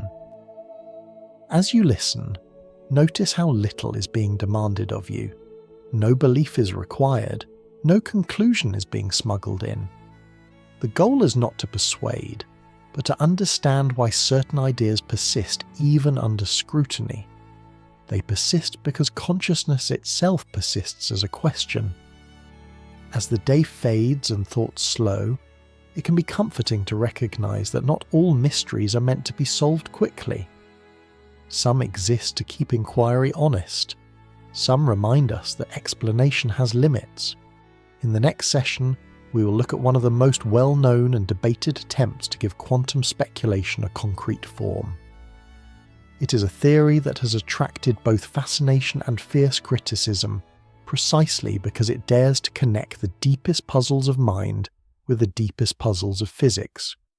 We will approach it gently, with clarity and caution, letting neither excitement nor skepticism rush the story. For now, let curiosity rest without tension. Questions do not need answers to be held softly. They can drift, like thoughts at the edge of sleep, present but uninsistent. When speculation about a quantum mind becomes concrete, it usually leads to one particular proposal. It is a theory that sits at the crossroads of neuroscience and fundamental physics, and it has remained there for decades, attracting both curiosity and strong criticism. This proposal is often called ORCOR, short for Orchestrated Objective Reduction. The name sounds technical, so we will slow it down and translate it into images that feel more familiar. At the center of this idea are microtubules. These are tiny structural elements inside neurons. You can imagine them as the internal scaffolding of a cell, helping it maintain shape and transport materials. They are not exotic objects. They exist in nearly all living cells, not just in brains. In standard neuroscience, microtubules are considered part of the cell's support system. They help with logistics, not with thought. OR asks whether they might also play a more subtle role. The proposal suggests that, under very specific conditions, microtubules inside neurons could support delicate patterns that resemble quantum processes. These patterns would not be large or dramatic. They would be fleeting and local, like ripples forming briefly in a still pond. The orchestrated part of the theory refers to coordination. The idea is that many microtubules could act together, guided by neural activity to form a structured pattern. The objective reduction part refers to a proposed physical process in which these delicate patterns do not simply fade away, but reach a natural endpoint that corresponds to a moment of experience. Instead of thinking in equations, think in images. Imagine many tiny hourglasses inside the brain, each flipping sand in response to subtle conditions. When enough of them align and complete their cycle together, a moment of awareness appears, not because the sand is magical, but because the timing and coordination reach a threshold. This is, to be clear, a speculative picture. One reason Orkor gained attention is that it attempts to address several puzzles at once. It aims to explain unity of experience by suggesting that consciousness arises from coordinated events rather than isolated signals. It offers a potential link between physical laws and subjective moments, and it proposes a mechanism that could, in principle, operate at scales smaller than neurons themselves. Supporters point to experimental findings that show microtubules can exhibit certain rhythmic behaviours. Some laboratory studies have observed vibrations in microtubules that suggest they are more dynamic than once thought. These findings are often described as hints rather than confirmations. Critics, however, raise serious concerns. The most common objection involves fragility. Quantum-like patterns are notoriously sensitive. They tend to dissolve quickly in warm, noisy environments. The brain, as we've noted before, is both warm and noisy. Maintaining delicate coordination long enough to influence cognition seems, to many physicists and neuroscientists, extremely unlikely. Another concern is necessity. Classical neuroscience already explains much of brain function without invoking microtubules as carriers of experience. Adding an extra layer of explanation may be unnecessary if existing models continue to improve. There are also questions of testability. Orkor makes claims that are difficult to isolate experimentally. Measuring fleeting internal processes inside living neurons without disrupting them is a formidable challenge. Without clear, repeatable predictions, theories struggle to gain traction. Because of these issues, Orkor remains controversial. It is not mainstream, it is not widely accepted as an explanation of consciousness, but it has not disappeared either. Its persistence tells us something important. The theory survives not because it has been proven, but because it addresses questions that remain open. It is an attempt to bridge a gap that many researchers still feel. Even those who reject Orkor often acknowledge the depth of the problem it is trying to solve. For our journey, Orkor plays a specific role. It marks the point where speculation becomes explicit. It shows what it looks like when someone tries to ground the mystery of consciousness in the deepest layers of physical reality. It also serves as a reminder of balance. Science advances by allowing bold ideas to be proposed, examined, and often rejected. Rejection is not failure. It is refinement. Orkor has already shaped conversations about consciousness, even if it never becomes the final answer. For the question of pre-life consciousness, Orkor offers neither proof nor reassurance. It does not suggest that personal awareness floats freely before birth. What it suggests at most is that moments of experience might correspond to fundamental physical processes that are not entirely tied to classical brain signaling. This returns us to a familiar distinction. Identity is constructed, memory is stored, narrative is assembled, but the basic spark of experience, if it exists as a fundamental event, may not belong to a story at all. Whether Orkor captures anything real remains uncertain. Many scientists doubt it will survive future scrutiny. Others remain cautiously curious. What matters for us is not choosing sides, but understanding why such a theory arises. It arises because consciousness feels different from other biological functions. It does not feel like digestion or circulation. It feels like presence, and presence resists being flattened into diagrams. As you listen, notice how this discussion remains gentle despite the depth of the ideas. There is no need to defend or attack. The theory can simply be held as one possible map, drawn in pencil rather than ink. In the next part of our exploration, we will step away from specific mechanisms and look at broader philosophical frameworks. These frameworks ask a simpler question. Instead of wondering how matter produces mind, what if mind-like properties are part of matter from the start?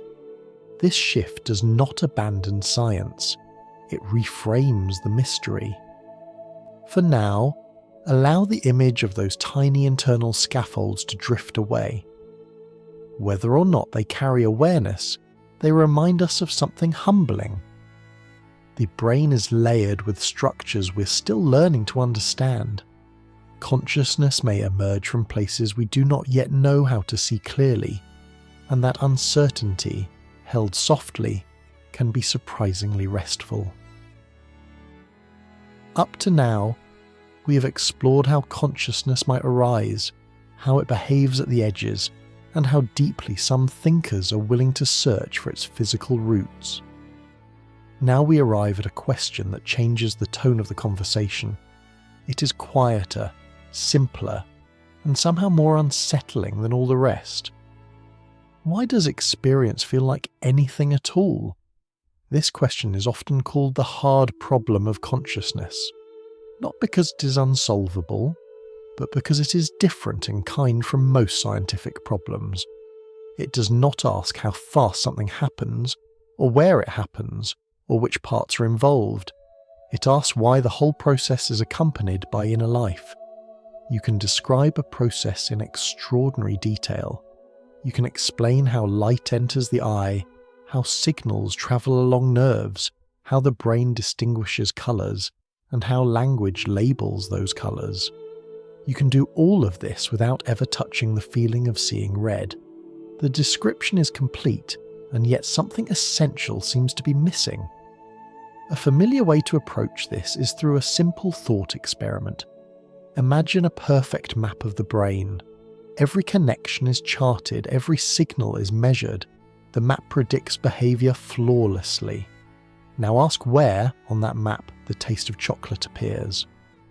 Not the chemical composition, not the neural activation, the taste itself. The difficulty is not that we cannot point to a region. The difficulty is that experience does not seem to live in descriptions at all. It seems to belong to a different category. This does not mean science has failed. It means science excels at explaining structures and functions, while experience presents itself as presence. The two may be related, but the relationship is not yet clear. Many researchers respond to this by reframing the problem. They argue that experience will eventually be explained once we know enough about the brain, that the sense of mystery comes from incomplete understanding. This is a reasonable position, and it has driven decades of progress. Others take a different view. They suggest that even a complete description of mechanisms may leave experience unexplained, not because mechanisms are wrong, but because experience is not the kind of thing mechanisms describe. This is where the idea of an explanatory gap enters the conversation. The gap is not a hole in data. It is a gap between third-person descriptions and first-person presence. You can know everything about how a storm forms without ever getting wet. You can understand the physics of music without ever hearing a song. In those cases, the missing piece is obvious and unproblematic. But with consciousness, the missing piece is the very thing we're trying to explain. This matters deeply for our question about what might have existed before birth. If consciousness is fully explained by brain activity, then before the brain existed, consciousness did not exist. The story is clean and complete. But if experience is not fully captured by description, then the absence of a brain does not automatically settle the question. Again, this does not imply that personal awareness existed before birth. The hard problem is not about memory, identity, or individuality. It is about the existence of experience in principle. One way to soften this idea is to notice how experience behaves in your own life. Awareness is present before thoughts form. It remains when thoughts fade. It does not announce itself. It does not explain itself. It simply is. Descriptions come later. This does not mean experience floats freely independent of the brain. It means that the relationship between brain and experience may be more like expression than production. More like a lens bringing something into focus than a factory assembling a product. These metaphors are imperfect, but they help us avoid a common mistake. The mistake is assuming that if we cannot point to experience in a diagram, it must not exist in its own right. Science often encounters this kind of challenge. Heat was once thought to be a substance. Life was once thought to require a special force. In both cases, deeper understanding reshaped the question rather than eliminating it. Consciousness may demand a similar shift. For pre-life consciousness, the hard problem invites humility. It reminds us that asking, "Where did consciousness come from?" assumes that consciousness is something that comes from somewhere. It may be that consciousness is a condition that appears when certain arrangements exist, without being created in the same way objects are created. This is not a claim, it is a possibility. Notice how this possibility does not demand belief in anything extraordinary. It does not say you existed before birth. It does not say awareness survives death. It simply acknowledges that experience as such does not fit neatly into our usual categories. As you listen, let this question remain gentle. The hard problem is not meant to be solved tonight.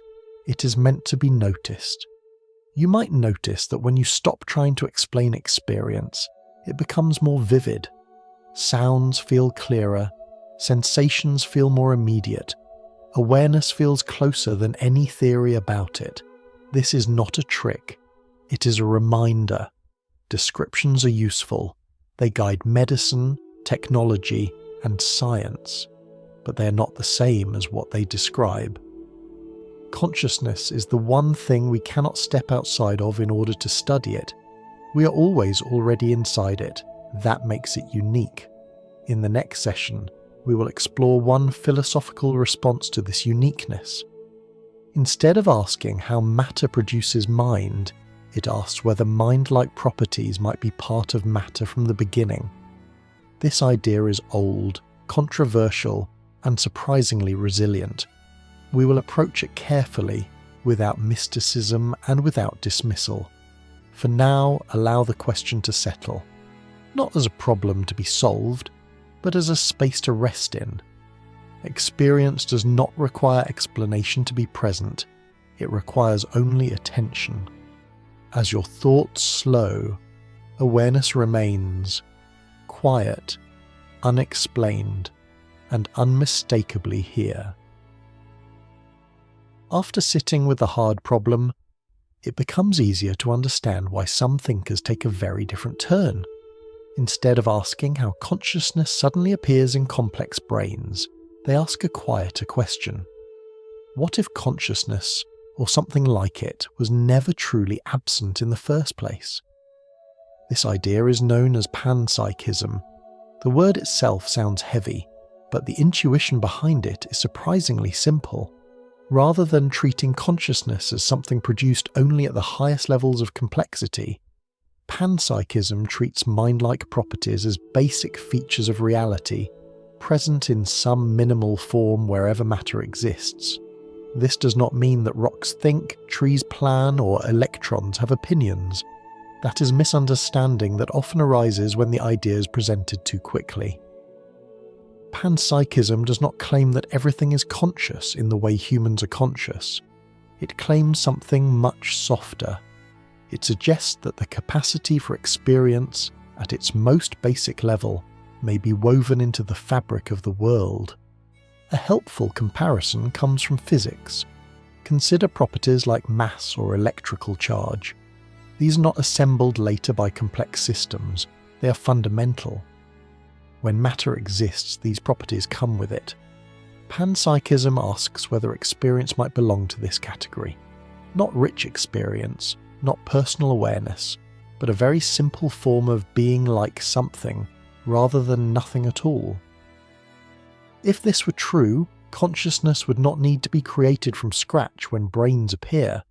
Instead, brains would organize and amplify something that is already there, shaping it into the complex experiences we recognize as thought, emotion, and selfhood.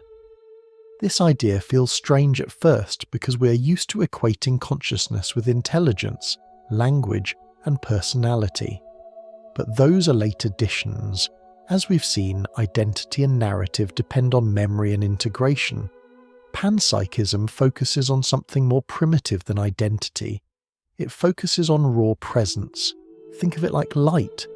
A candle flame and the sun both produce light, but they do so at vastly different scales. The presence of light itself does not begin with the sun. Complexity changes intensity and structure, not the underlying property.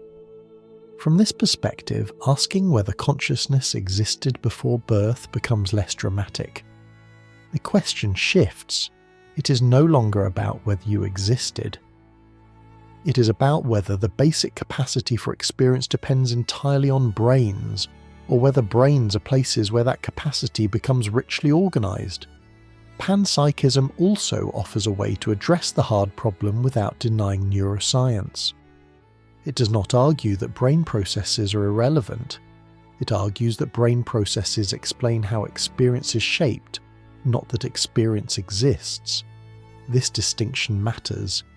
It allows us to say that damaging the brain alters experience, without concluding that the brain creates experience out of nothing. It also allows us to say that before the brain forms, there is no personal awareness, no memory, no self, while still leaving open the question of whether experience as such is a fundamental feature of reality. Of course, this idea faces serious challenges. One of the most discussed is known as the combination problem. If tiny pieces of matter have tiny mind-like aspects, how do they combine to form a unified human experience? How do countless micro-experiences merge into one coherent point of view? This is not a trivial question, and there is no widely accepted answer. Some proposals suggest that combination occurs only under very specific conditions of organization. Others suggest that our intuition about combination may be flawed, shaped by how we experience the world rather than how it is structured at fundamental levels. Another challenge is testability. Panpsychism is difficult to test directly. It makes claims about the basic nature of reality, not about specific measurable processes. This places it closer to philosophy than to laboratory science. For many scientists, this is reason enough to remain skeptical. Science thrives on experiments, predictions, and falsifiable claims. Ideas that resist these tools are treated cautiously, and rightly so, and yet panpsychism continues to attract interest, not because it offers easy answers, but because it reframes the question in a way that feels coherent. It removes the need for consciousness to suddenly appear at a particular level of complexity. It avoids the idea that experience is somehow conjured out of purely non-experiential ingredients. Importantly, panpsychism does not diminish the role of the brain, it elevates it. The brain becomes a remarkable organizer, capable of shaping something basic into something extraordinarily rich. Memory, identity, language, emotion, all of these remain products of neural complexity. This brings us back to a theme that has appeared again and again: the difference between capacity and content. Panpsychism speaks to capacity. Neuroscience explains content.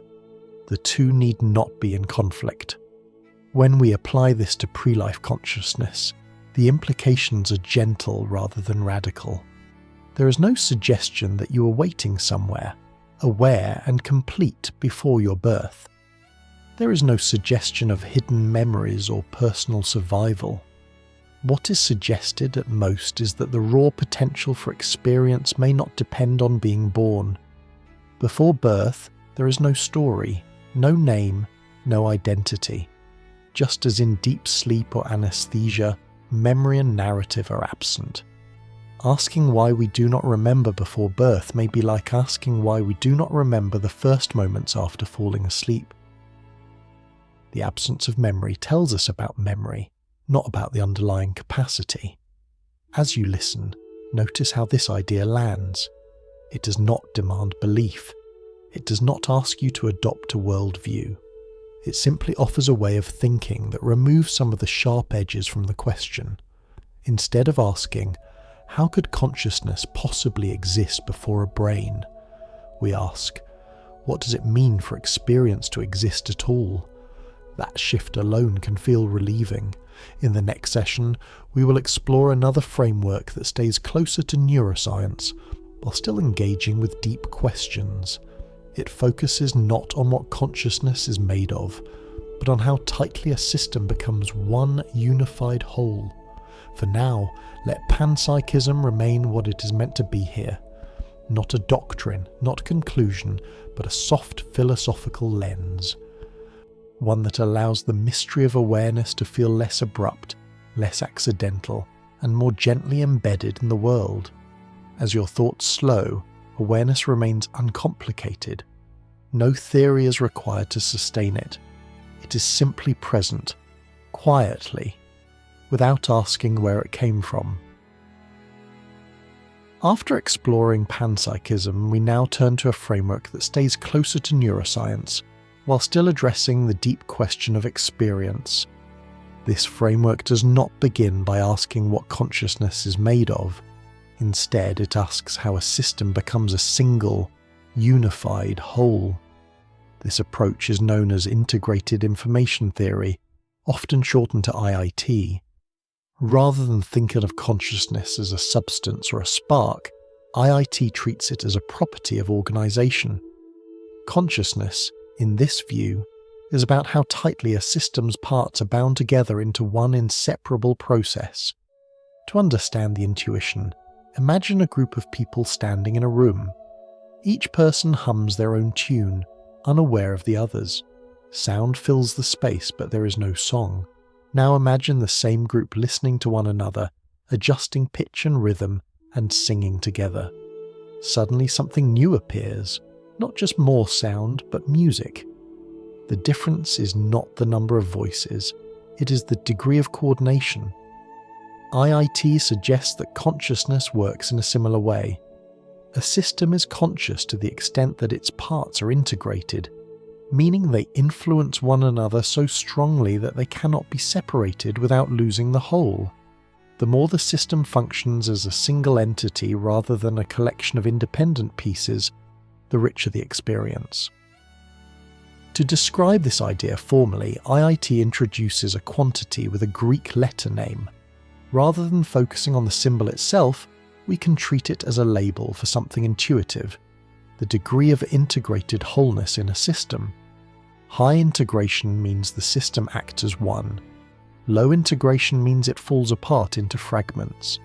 Once this idea is understood, many everyday observations fall into place. The human brain is highly integrated. Signals move back and forth across many regions. Activity in one area shapes activity in others. Experience feels unified because the system itself is unified. By contrast, a collection of independent devices, no matter how powerful, does not form a single conscious whole if they do not truly integrate their activity. A room full of computers running separate programs does not become a mind simply by being in the same space. IIT also offers a way to think about degrees of consciousness. Experience is not treated as something you either have or do not have. It comes in levels. Systems with minimal integration have minimal experience.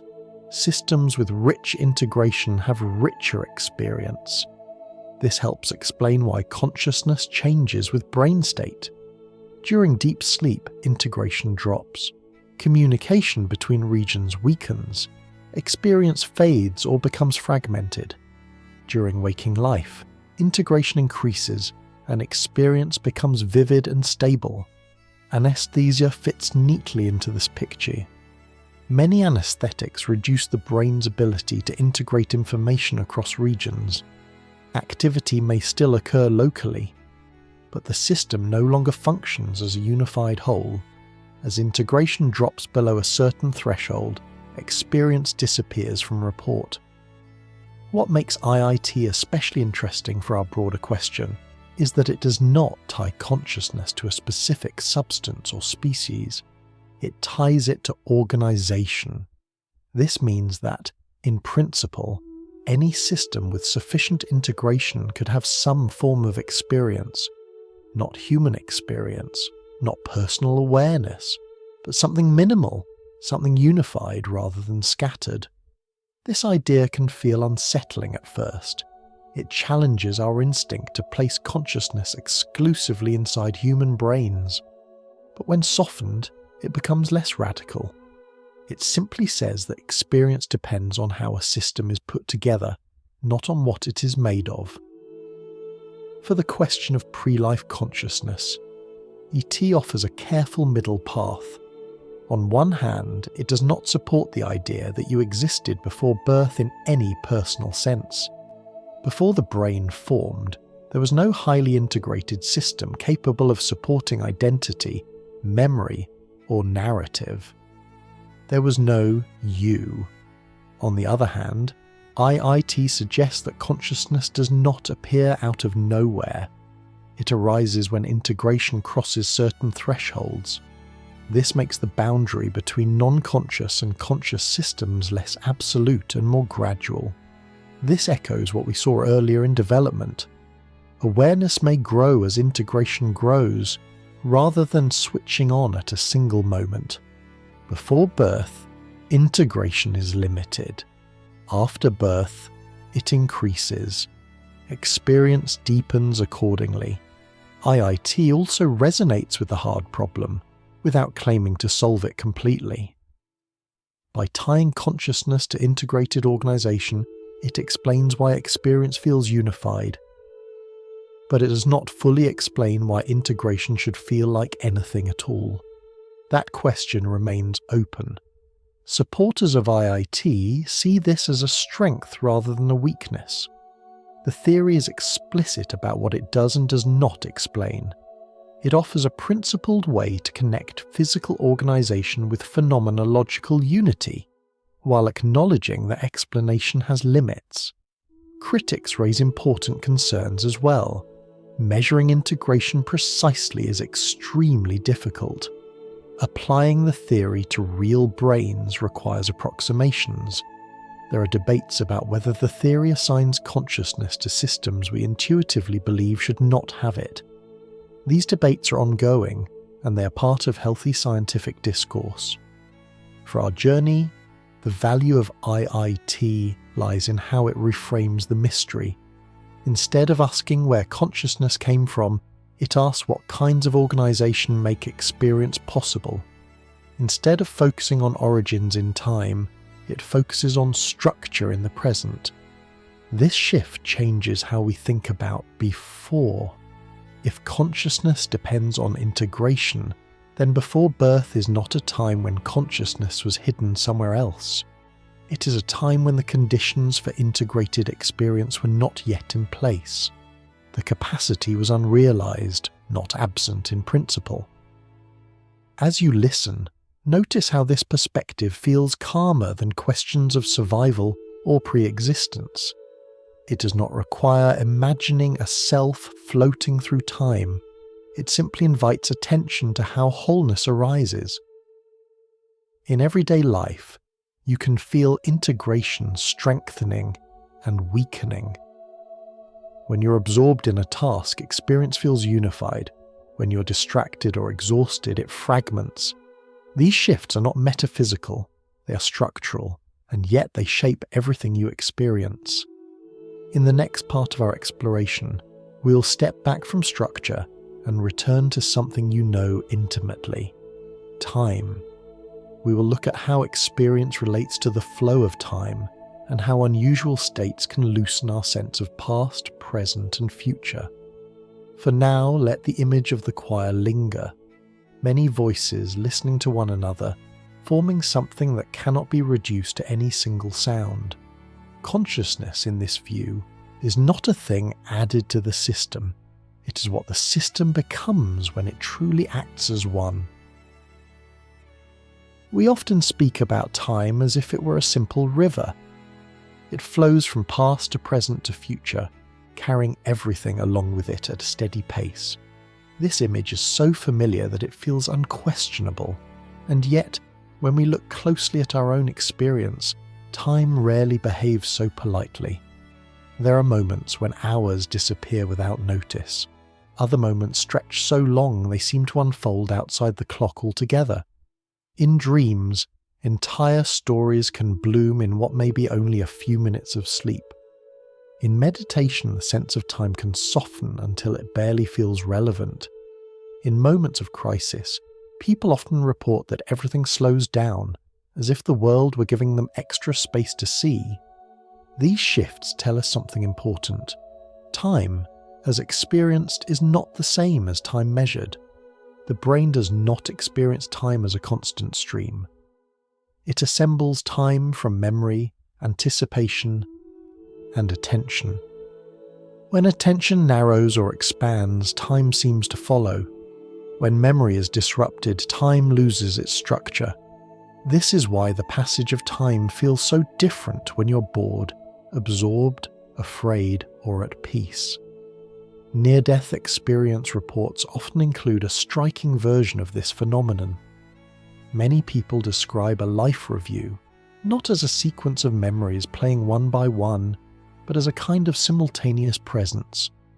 Moments from different periods of life appear together without a clear order.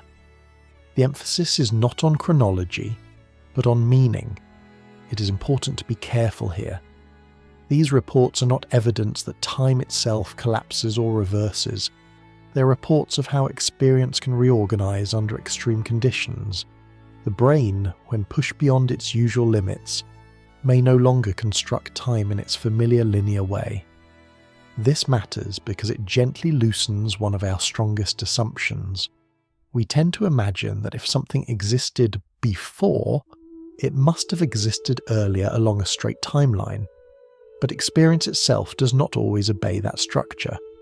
Physics, interestingly, offers models that echo this intuition, though in a very different language. Some physicists describe time not as a flowing river, but as a kind of landscape. In this picture, past, present, and future are not erased as moments pass. They are different regions of a larger structure. Rather than being carried forward by time, you move through this landscape. This idea is sometimes called the block universe. The name can sound heavy, so it helps to keep the image simple. Imagine a vast terrain where every moment exists as a place. Your experience is like a path winding through that terrain. You encounter moments one at a time, but the terrain itself does not flow. This is not the only way to think about time, and it is not settled science.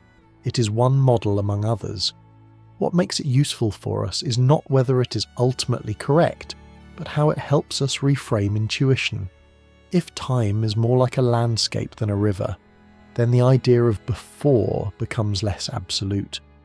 Before and after describe positions along a path, not the existence or non-existence of moments themselves. The path is experienced sequentially, but the structure it moves through is not created moment by moment. Again, this does not mean the future is fixed or that everything is decided in advance. It is simply a way of describing how time might be represented in the deepest layers of reality. Experience still unfolds one moment at a time, choice still feels real, memory still works forward and backward. But the model reminds us that linear time is not the only way to think. When we bring this back to consciousness, something subtle happens. If experience can loosen its grip on linear time, as it seems to do in dreams, meditation, and crisis, then asking what existed before consciousness may rely on an oversimplified picture of time. The question may be shaped by how the mind usually arranges experience, rather than by how experience is structured at its most basic level. Consider sleep again. When you fall into deep, dreamless sleep, time disappears from experience. There's no sense of duration. When you wake, it feels as if nothing happened, even though hours have passed. From the inside, there is no gap, just presence, followed by presence again. This does not mean time stopped. It means that experience stopped tracking it. The same is true in a different way during anesthesia. There is no felt passage, no memory of waiting. Awareness returns as if no time has intervened. This tells us that memory, not time itself, creates the feeling of continuity. So when we ask, what existed before I was born, we may be asking a memory-shaped question about a time-shaped world. Consciousness, as experienced, may not be bound to time in the way stories are. This does not answer the question. It softens it. Instead of imagining a long stretch of empty time before birth, we can notice that absence of memory feels like absence of experience, even when time has passed. The gap may be one of recall, not of existence. At the same time, caution is essential. None of this proves that awareness exists independently of the brain or outside time. It simply shows that experience does not map cleanly onto clocks and calendars. The shape of experience is more flexible than our everyday language suggests. As you listen, you might notice how natural it feels when the pressure of linear time eases. Thoughts slow, the future recedes, the past loosens its grip. What remains is the present moment, not as a point on a line, but as a field of awareness. This field does not announce where it came from or where it is going. It does not carry a timestamp. It is simply here. That simplicity can be deeply calming. In the next session, we will step to the very edges of what is currently studied. We will look at reports and patterns that suggest experience may sometimes appear to extend beyond a single individual. These ideas sit at the frontier of science, and they require exceptional care. For now, let time rest. You do not need to travel through it tonight. Awareness does not hurry. It does not arrive late or leave early. It simply accompanies whatever moment is present. And in that quiet companionship, the question of before can soften into something gentler, less urgent, and easier to set down as sleep approaches. As we move closer to the edge of our map, the terrain changes. The questions become quieter, not louder. Less about what we can claim, and more about what we can carefully notice. In this space, we encounter reports that suggest experience may sometimes appear to extend beyond a single individual. These reports sit at the frontier of study, and they demand a special kind of restraint. The first thing to say is simple and important. These ideas are controversial. They are not settled science. They are not proofs of anything beyond the brain. They are included here not because they are confirmed, but because they test the assumptions we often take for granted. One category of reports comes from what are sometimes called shared death experiences. These are accounts in which someone present at the bedside of a dying person reports unusual perceptions at the same time as the person who is dying. The experiences described vary widely. Some speak of a sudden sense of peace. Others describe imagery or emotional clarity that feels synchronized with the moment of death. It is essential to approach these reports with care. They're usually retrospective.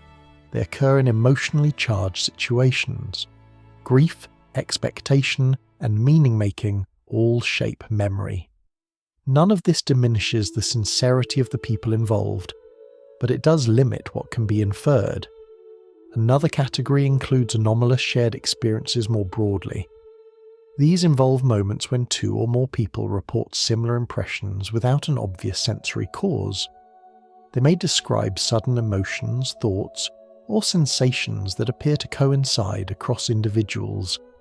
Again, many explanations are possible.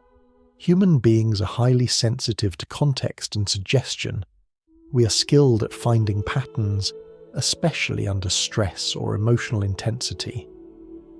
Shared environments, subtle cues, and later conversations can all influence how memories align.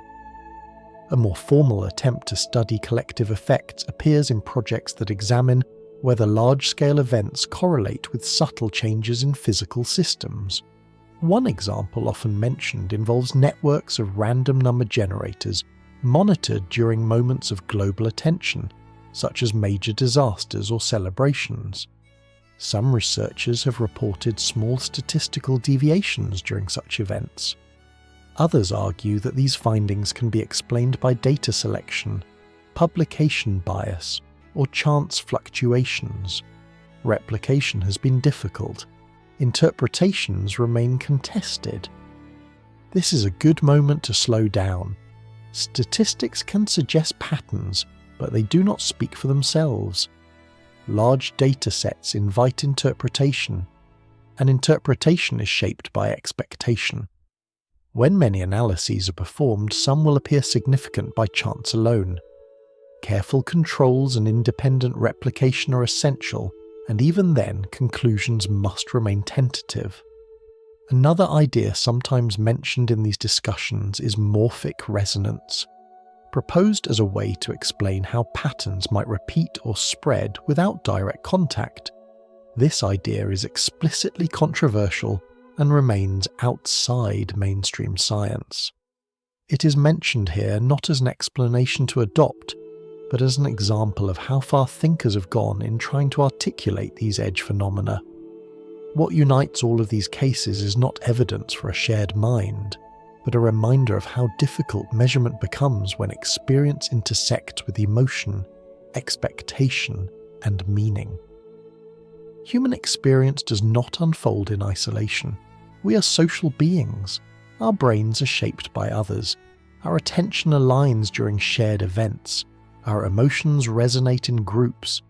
These ordinary facts can create extraordinary seeming patterns without requiring extraordinary explanations. At the same time, dismissing all reports out of hand would also be premature. Science advances by noticing anomalies, even when they later turn out to have ordinary causes. The key is not to rush to interpretation. Why include these ideas at all, especially in a discussion meant to calm rather than provoke? Because they reveal something subtle about our assumptions. We often imagine consciousness as sealed inside individual minds, like water in separate containers. These reports challenge that picture, not by disproving it, but by reminding us that the boundaries of experience are not always as clean as we assume. Attention can synchronize, emotion can spread, meaning can be shared. In moments of collective focus, experience can feel larger than the individual, even if no information is literally transmitted. For our question about what existed before birth, these edge cases serve a modest purpose. They remind us that consciousness may not be as neatly packaged as everyday language suggests. The idea of awareness being strictly private and isolated may itself be a simplification. At the same time, it is crucial to emphasize what we do not know. We do not know whether any form of awareness exists beyond individual brains. We do not know whether collective patterns reflect anything more than social and psychological processes. We do not know how to design definitive experiments in these domains, and that is okay. Uncertainty is not failure. It is the honest frontier of inquiry. Recognizing the limits of measurement does not weaken science. It strengthens it by preventing overreach. As you listen, notice how this uncertainty feels when it is not framed as a problem to be solved, but as a boundary to be respected. There is no need to decide what these reports mean. There is no need to accept or reject them. They can remain what they are, signals that our understanding is incomplete. In everyday life, you already live with this incompleteness comfortably. You trust experiences without fully explaining them. You sense moods in a room. You feel connection without measuring it. None of this requires metaphysical commitment. It is simply part of being human. This session is not meant to expand belief, it is meant to soften certainty.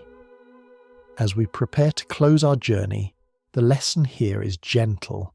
Consciousness, whatever it is, resists simple boundaries. It appears deeply personal, yet shaped by context. It feels private, yet responsive to others. It is measurable in some ways and elusive in others. Standing at the edge of the map, we do not find answers carved in stone, we find humility. In the final session, we will gather everything we have explored and let it settle. We will return to the simplest fact we know for certain, that awareness is present right now, without effort, without explanation. For now, allow these edge ideas to fade into the background. You do not need to carry them forward. They have served their purpose by showing where the questions grow quiet, and in that quiet, rest becomes easier. As we come to the end of this journey, it may help to notice how little urgency remains. The questions that once felt sharp have softened. The need to decide has relaxed. What is left is not an answer, but a calmer relationship with the mystery itself. We began by asking what, if anything, could be called consciousness before birth. Along the way, we explored many perspectives. Some placed consciousness firmly inside the brain, emerging gradually as neural networks grow in complexity.